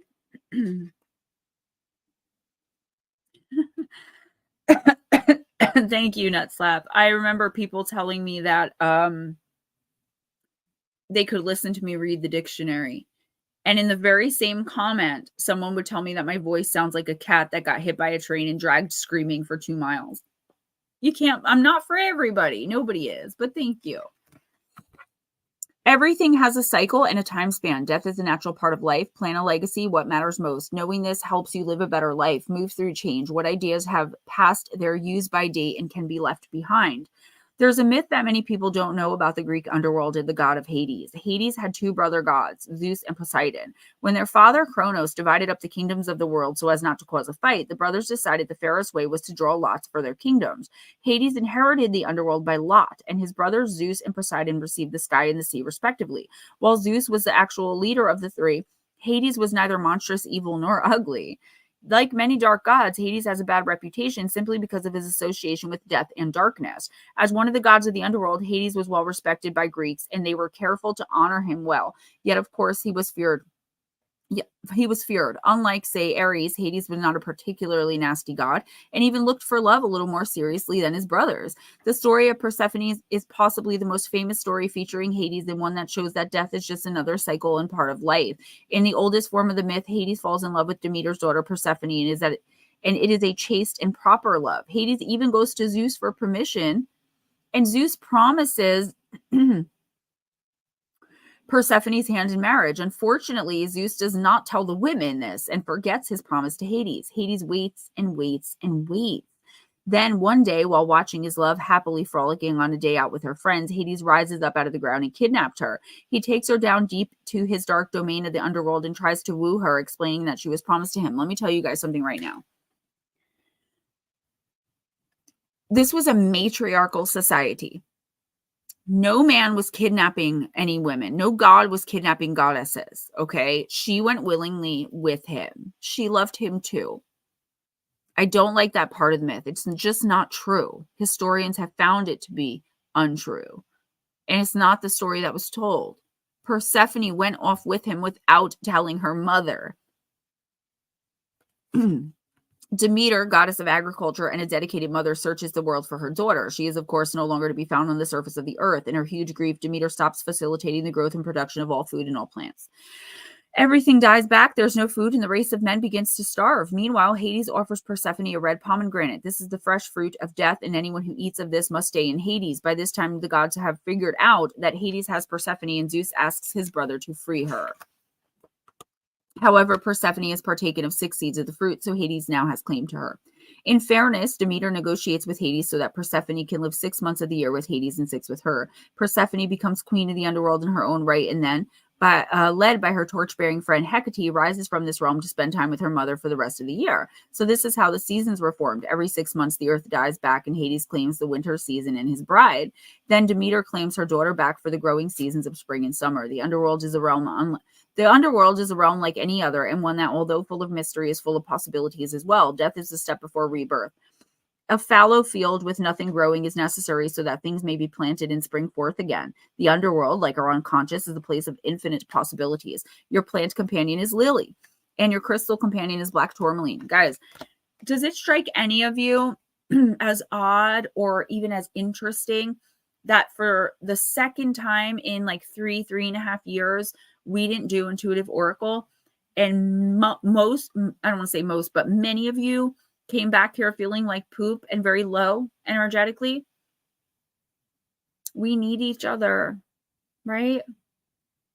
That's why I always make sure, and Ghost Dragons does too, that no matter, the dude's house burned down halfway, and he was here like 2 days later for the stream.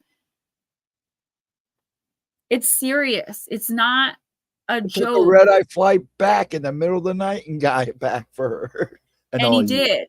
For us, not just me, for us, because people come in here and they make jokes and they troll me. It's like whatever the case may be, it doesn't matter to me. What matters to me is that you guys are okay, that we're okay. And I just thought of it. I was like, wow, like there are people in here that are so low energy right now that are usually so boisterous and fun and happy and full of light. I'm not saying it's 100% this group, but I do think it has a lot to do with it because we need each other. We contracted to meet each other here every week for as long as we need to until we move on, until we ascend. That doesn't mean die. It just means moves on to our life. I just want to say that, okay? Yeah, people come in, they're like, oh, this is fake. Or they try to tell me that because I'm not doing it like tarot reader. This is Oracle. It's not tarot. It's completely and totally different. That's why I do Oracle, because everyone does tarot. I actually can read tarot cards now. And I can do it pretty well. Ask Jules. But I don't. If someone specifically asks, though, I will. Just so you guys know that. All right. So, Chris.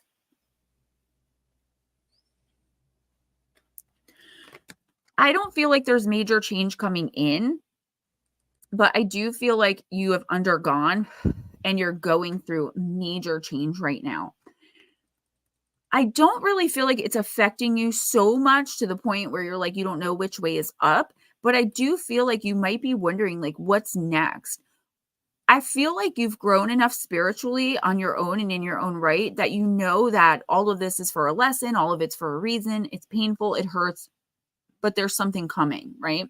I do feel that faith from you in the universe. Even if you don't feel it in yourself, it's there.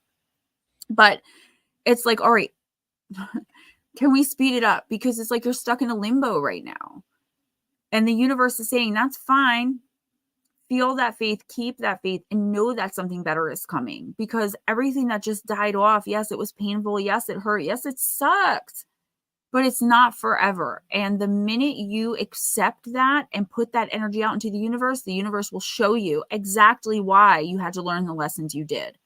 And if you don't make the same mistake, you'll never have to learn that lesson again. I hope that makes sense because I feel like that's really important. Vixen Doe, I'll keep my eye out. I am always shopping, girl. I am always shopping. And if I'm not shopping, I'm always wish listing stuff to shop later on. So. Okay. Vixen Doe. You're almost done. Queen Maid. Left. Okay. Yeah, it's definitely different. I can do Oracle without the card, but the card makes it more interesting. And I do feel like the cards give it more depth. And the cards messages are a lot easier for you guys to reconcile yourselves to sometimes than what comes through in spirit. Because twice tonight already, I've kind of been overcome and things just blurred out. And I don't even know what I'm saying until I go back and watch the video, believe it or not. I'm still here. I'm not saying I'm being jumped, but it's just such a powerful message that just flows so quickly through me that I just get it out. And then when I go back and listen, I'm like, oh, wow, that makes sense. That's happened twice tonight. usually happens between one and 3 times, you know, every week where that will happen, where a powerful message will come through. And that doesn't usually happen in tarot unless someone intuitively reads, which tarot, a lot of people do not intuitively read. It is not intuitive to tell you what the card means without the meaning in front of them, without a book. Intuitively reading is bringing messages in that have nothing to do with the card, right? Minnow Pond Tarot, Allie's Tarot. Allie's a little more by the book, but she's good. And Minnow Pond. Minnow Pond is an intuitive reader. He's incredible, Chris, over there.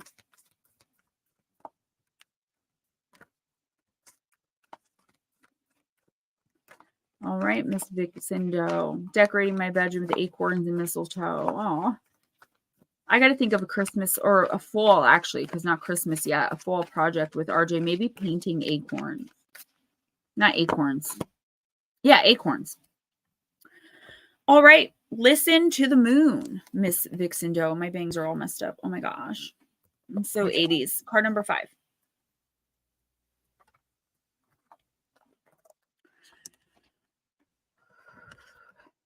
You will always wax and wane. In the morning, you might feel universal delight, while at night, even fireflies may not give you a thrill. Perhaps on Monday, everybody loves you, but by Friday, no one remembers your name. In May, you could be the uncontested master of your trade, but by November, the world has changed and you are an apprentice once again. Progress is not predictable. You would be wise to consider yourself lucky that this is so, as a ploddingly upward or forward trajectory would be like an abomination, a brutal destruction of wonder, mystery, and delight. After a summer of romance and magic, the leaves fall from the trees. In time, the bear sleeps, the streams freeze over, and frost dusts the earth like sugar. Some years, a great blanket of snow piles up. In other years, the snow is less forthcoming. We got no snow in southern New Jersey last year. None. Then one day, we can't say which, the bear awakes. Birds sing, leaves grow, and wind whispers through them. The water melts and the streams flow again, and summer comes again. The same cycle as last year, but by no means the same at all. Similarly, the moon expands, contracts, disappears, then expands again. She dances to her own spiraling song. Sometimes the clouds curtain her, other times she is wreathed in a rainbow.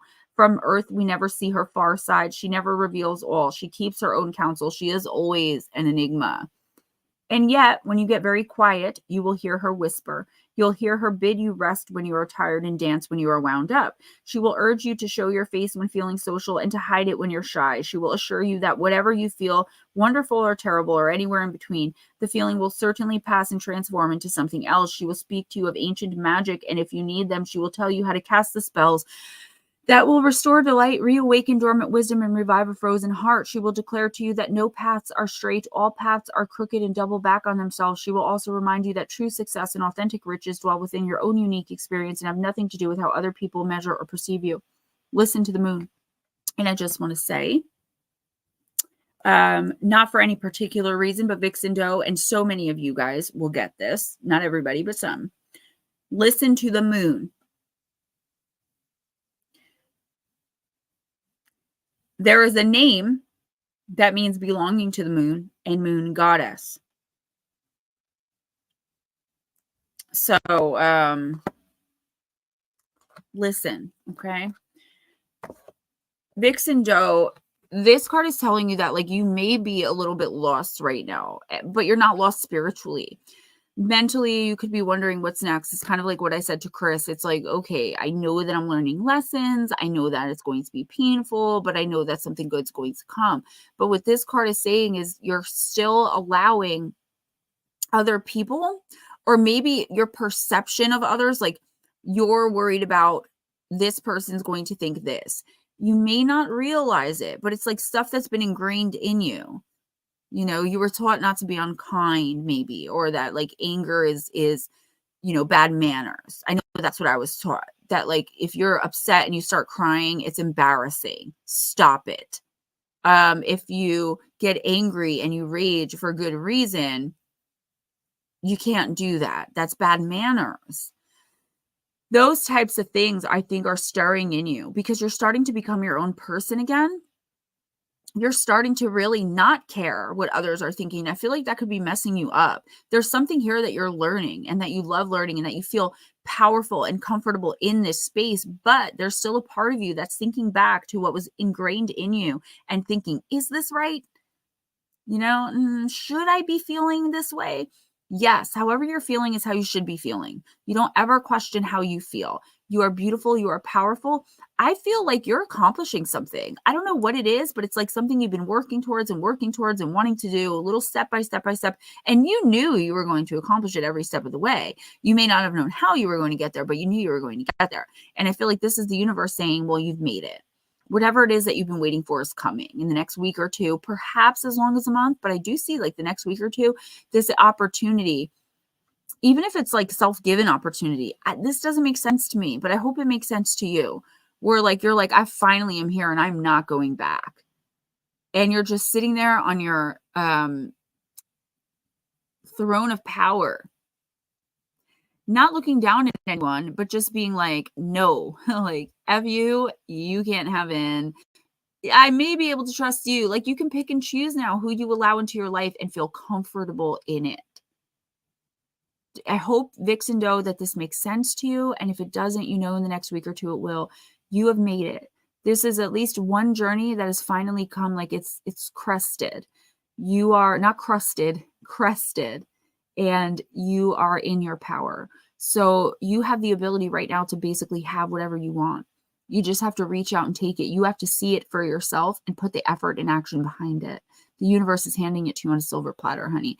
And I feel like this is something emotional you've been seeking for so long. Like you, like this is an emotional thing. Like you've been seeking to just be able to like let go of this relationship or be comfortable not doing this anymore. It's something emotional and energetic that you're coming into here.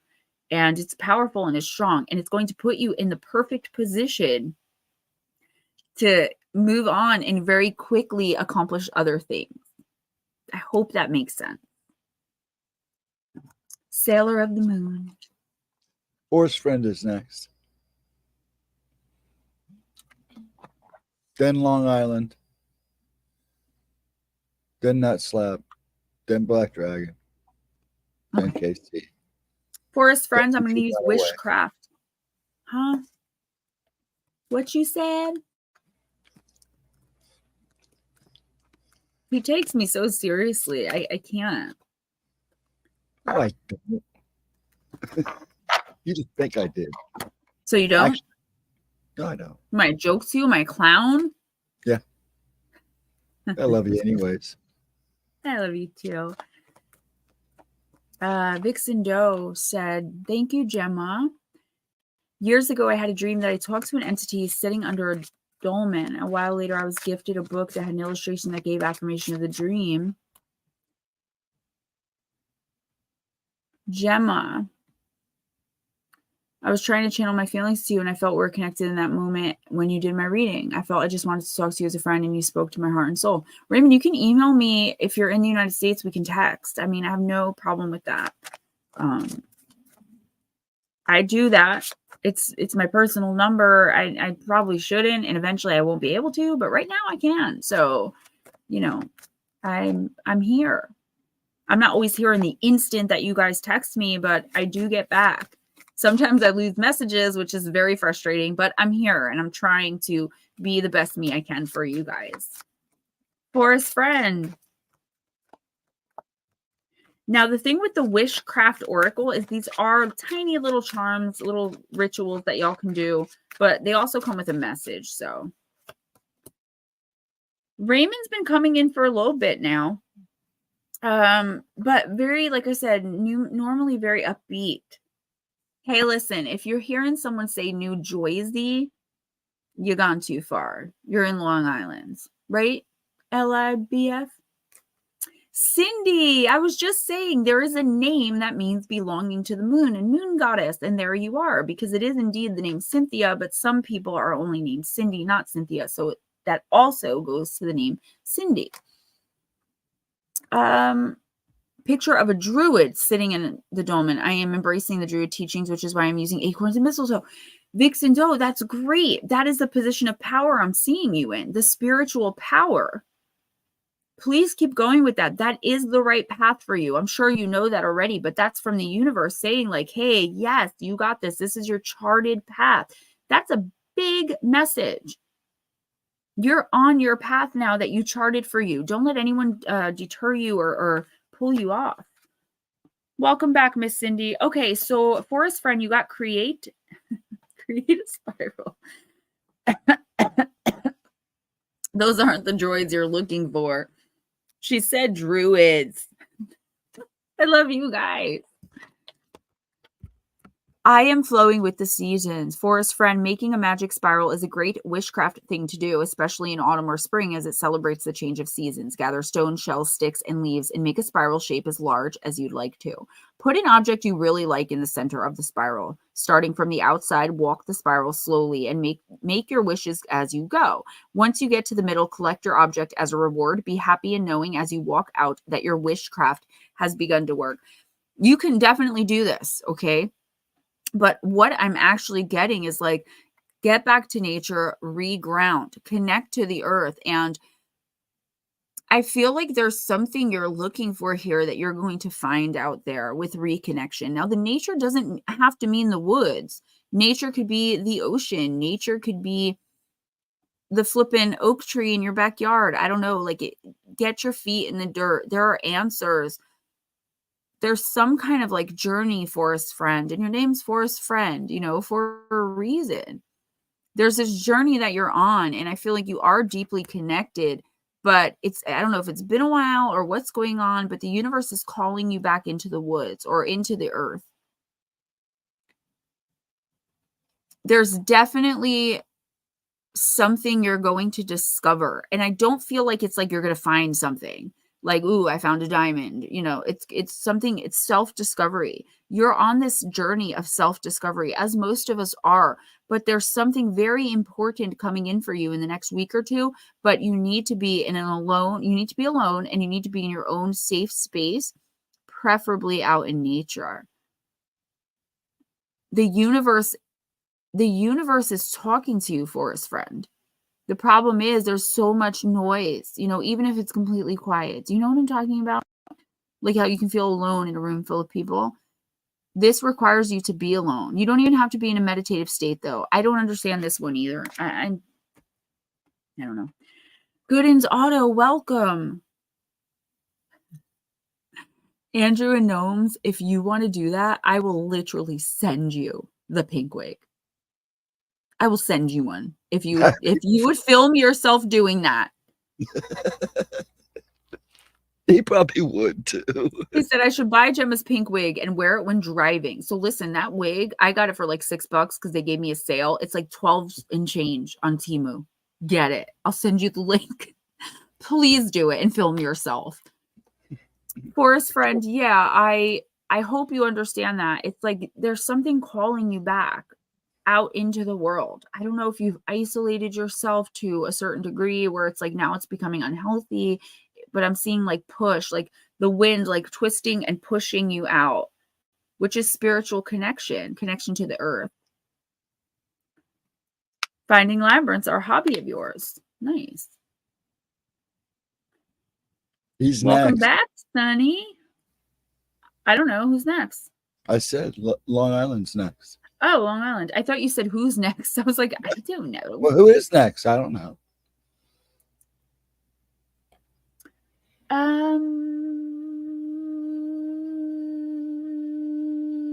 Let's do the Oracle of the Universe. Yeah, she's still going. You're she welcome. got to rambling and rambling and rambling.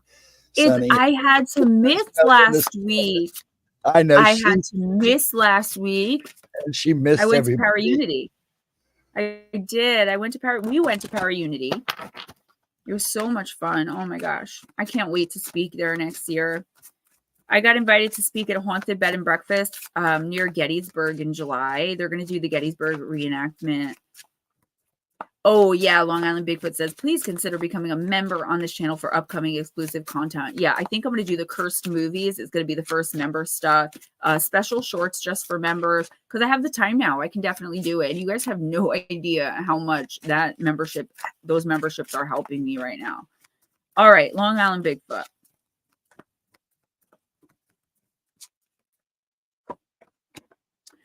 Orion, the card of the hunt.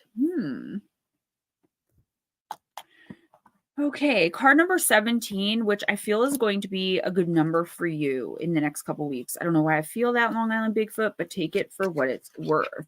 You must be careful who you hunt with. In other words, be very mindful of who influences you. Long Island Bigfoot, you get this all the time. The snake in your grass, man. It is positive to sustain focus on what you may wish to experience or obtain, but not at the cost of your virtue or the safety of others. You must use your strength for good. Orion was a handsome son of Poseidon, some say a mighty giant as well, an expert hunter armed with a magical and unbreakable club. He was often accompanied by hunting dogs.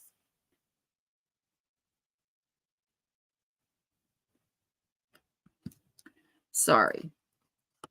There are many stories of Orion, some conflicting in that he was painted as either a positive figure or an evil protagonist. He was actually really good. He was one of the good ones, with the latter often involving Orion chasing or even SAing women and other deities. In one mythos, Artemis, who sometimes hunted with Orion, killed him after he SA'd one of her handmaidens.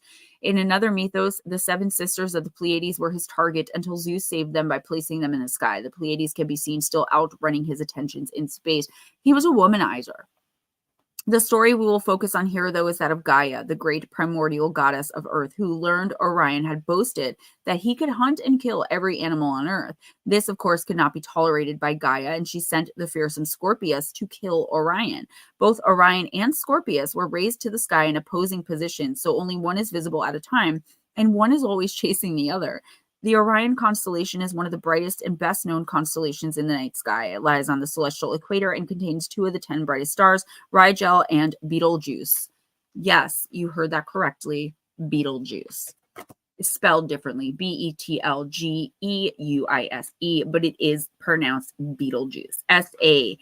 R-worded. He was R-wording the women. Okay. Oh, I love that song. Long Island Bigfoot. This is saying, like, be careful who you hunt with. Be careful who you let into your inner circle, who you tell your ideas to specifically. You get this all the time, and I'm sorry that it's always like a repeat reading for you, but there is just someone here that is toxic.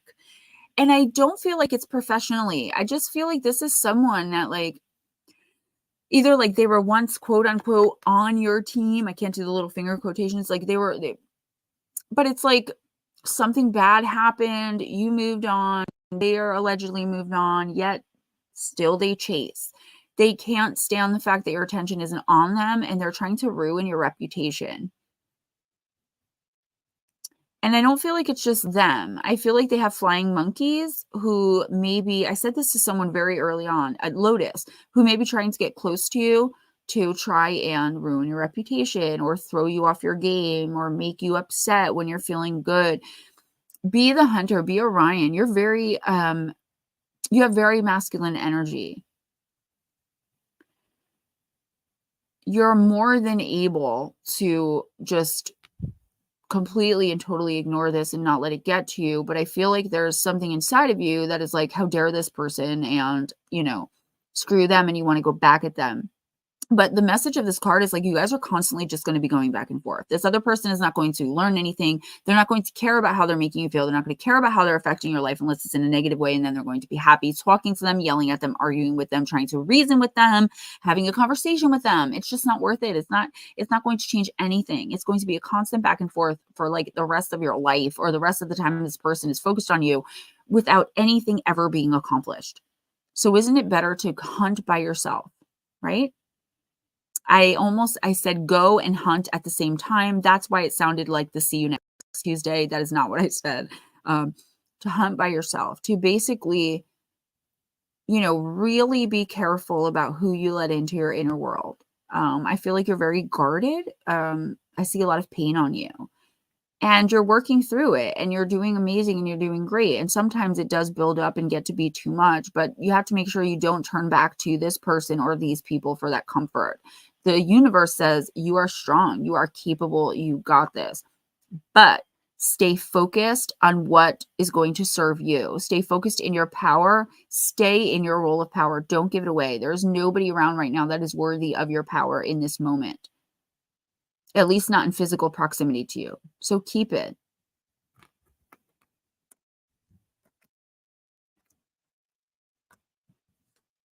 All right, who's next? Nut slap. All right. And how many more after that? You're on mute, dude. Black Dragon and Casey. I'm sorry. Okay, so only 3. All right. All right, Sir Slap. Let's do energy and spirit.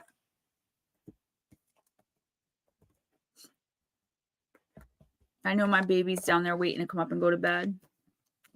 Long Island Bigfoot, and you know what? They always will. I know who it is. I don't give out personal information like that, but they always will. But it's going to be a never-ending chase, a never-ending fight, and that's exactly what they want. So why give it to them? I feel like you're coming more into like being over it anyway, you know? Like just like now to this point, it's just like minor annoyance, which is good. Keep it that way. Don't get further involved. Don't dig yourself deeper. Just keep moving forward.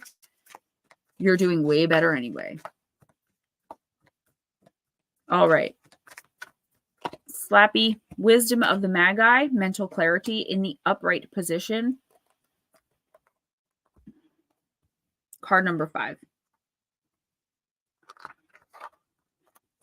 The Magi bring powerful, perhaps life-changing guidance to you. When this card appears in your reading, it indicates that an important project either is already in the works or will be coming very soon. This may be something personal or it may relate to a career or professional goal. Either way, you have the ability now to take on even complex endeavors, and you will be guided and inspired by this great eternal collective mind. In ancient times, people sought assistance from the Magi, the wise men who were alchemists and astrologers. These masters were thought to have access to hidden magical information. So whenever you need input on a decision or plan, open your heart and mind to the empowering wisdom of this majestic group of guides. When meditating or falling asleep, call on the Magi. Enlightening guidance will be coming your way. So definitely try to control your dreams, meaning think about what you're going to dream about. You know, there's one archangel specifically you're supposed to tell what you want to dream before you go to bed. And I'll find out who that is for next week. Nutslap, this is opportunity knocking, and you finally seeing it and answering. I feel like it's been a long time coming. It's been a major struggle for you. I don't know if this is personally or professionally, but like I told Andrew, things are going to change and soon. This is you finally accepting an opportunity being offered to you and just throwing caution to the wind.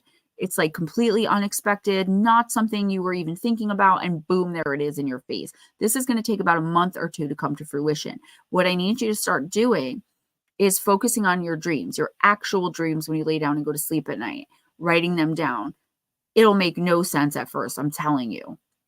After 2 to 3 weeks, go back and read it, and it will, and you'll be divinely guided. If you can meditate, do it. There's 4, 5, 7 minutes. You should always do at least 7 minutes of guided mindfulness meditations to align your chakras, to get in touch with your third eye, all of these things to reach your spirit guides, even past life regressions to do while you're sleeping, or some even while you're awake. There's 9-10 hour ones with no commercial breaks where you just listen to them while you sleep. You have to put yourself in that mind frame. Okay.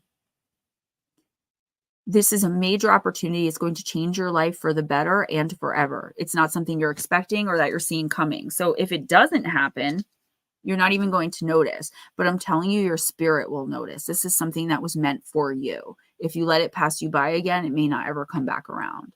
It's definitely something you're subconsciously looking for. Long Island Bigfoot, leave them where they lie. Amen, brother.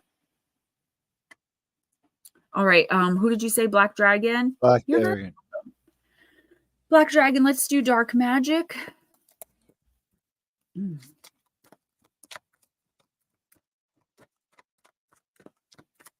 Guys, I handed in the Black Eyed Kid book, so it should be out end of December, January, beginning of January. I'm going to do so much promotion for that book. Long Island Bigfoot, I want to come on. I didn't read for New England Dirt Roadie yet. Did I? I didn't read for him, right? I called him. He must not have left. We'll do him right after this, but I do have to end after that. But he asked, and I'm not going to leave him hanging. It's okay. One more is not going to kill us. So, Black Dragon, you got pure honor your temple, card number 25.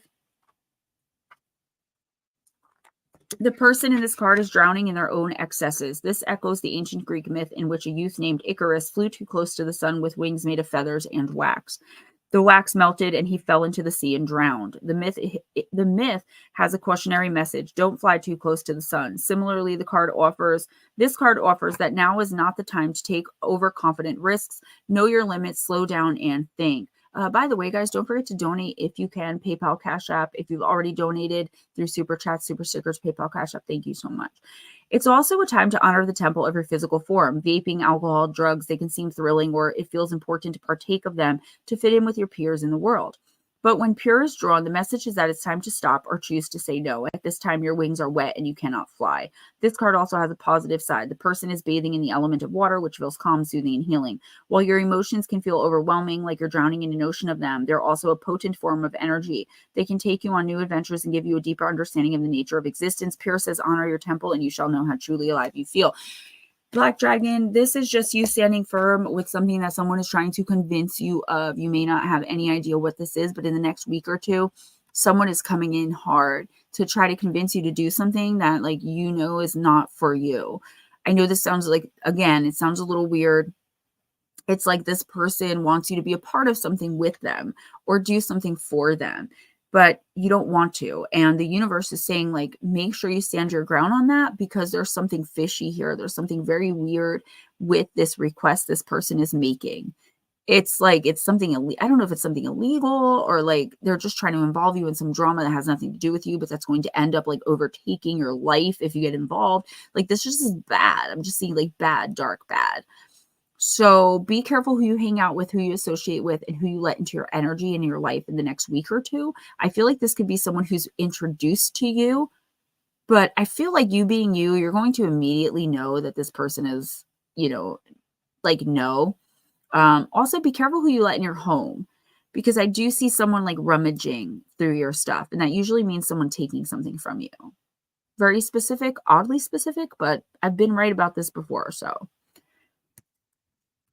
All right, New England Dirt Roadie. I'm going to use Dark Magic for you as well. I feel like this is a good deck right here. Good night, everybody. New England Dirt Roadie, don't worry about it. I could do one more, then I'll get down to the baby.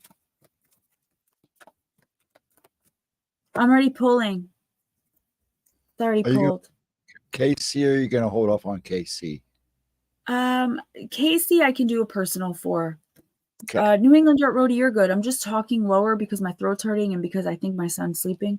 But New England Dirt Roadie, this one's for you. No, I already pulled it. I'm still going to talk to you on Tuesday, but you got to get the message now. This is card number 15. It's the collective card. Trust the goodness in others.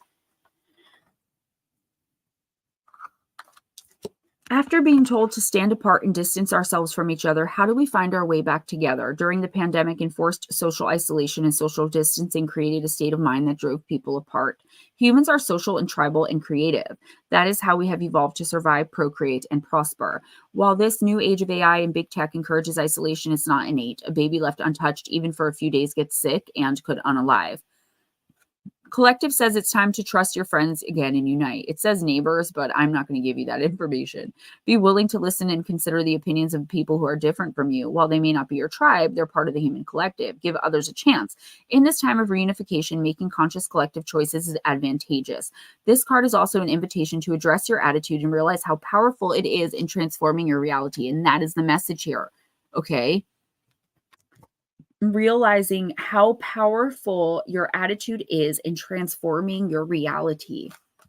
Open yourself up to meeting new people who are aligned with your greater good and goals. When considering the collective and reuniting, transform fear into hope and confidence. I feel like you've become so self-isolated, even without all that other stuff, that it's like you don't even know how to interact anymore. You feel like you never run into anyone. Okay, but have you gone out and gotten a drink or dinner? And sat and talked to anybody? Have you reached out? And this is not a judgment, because it's not an easy thing to do. But the universe is saying, you thinking that there's never anyone around, you thinking that there's nothing better for you, you thinking that this is never going to change, you thinking, you are manifesting this poop in your life. That's not to say people around you are all good, but they're not all bad either. And I feel like you've lost many opportunities. I specifically keep seeing a woman for you, but it's just you keep missing her because you're not taking those active steps and like really putting yourself out there. And it's like, well, most people don't have to put themselves out there. Other people just come and go. Yeah, but that's not your life right now. You have to put yourself out there and manifest the best for yourself. You are putting negativity out there inadvertently, but not subconsciously. It's like you're consciously aware of it, but it's like you can't help it. That's how you feel. You have to change that. In the next week or two, once again, there's an opportunity to meet a soul partner, whether it's romantic or not. It is someone of the opposite sex.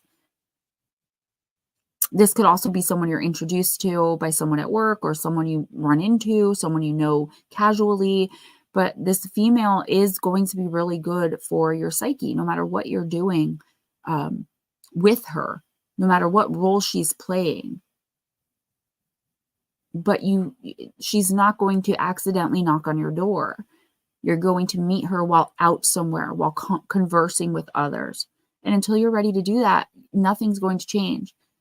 And again, it's not a judgment because I know a lot of what you're going through and I feel for you. I can imagine.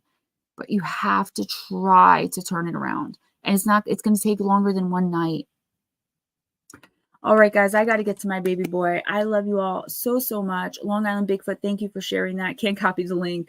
That is weird because you are a wrench and a channel member. So, all right, guys, I'm going to get going and just be kind to each other, man. I mean, that's all the universe asks of us, and kindness and love are the key to everything. I'm going to try my very best with Ghost Dragons to stream on Sunday. It's World Kindness Day. Let's make it every day. All right. I love you guys.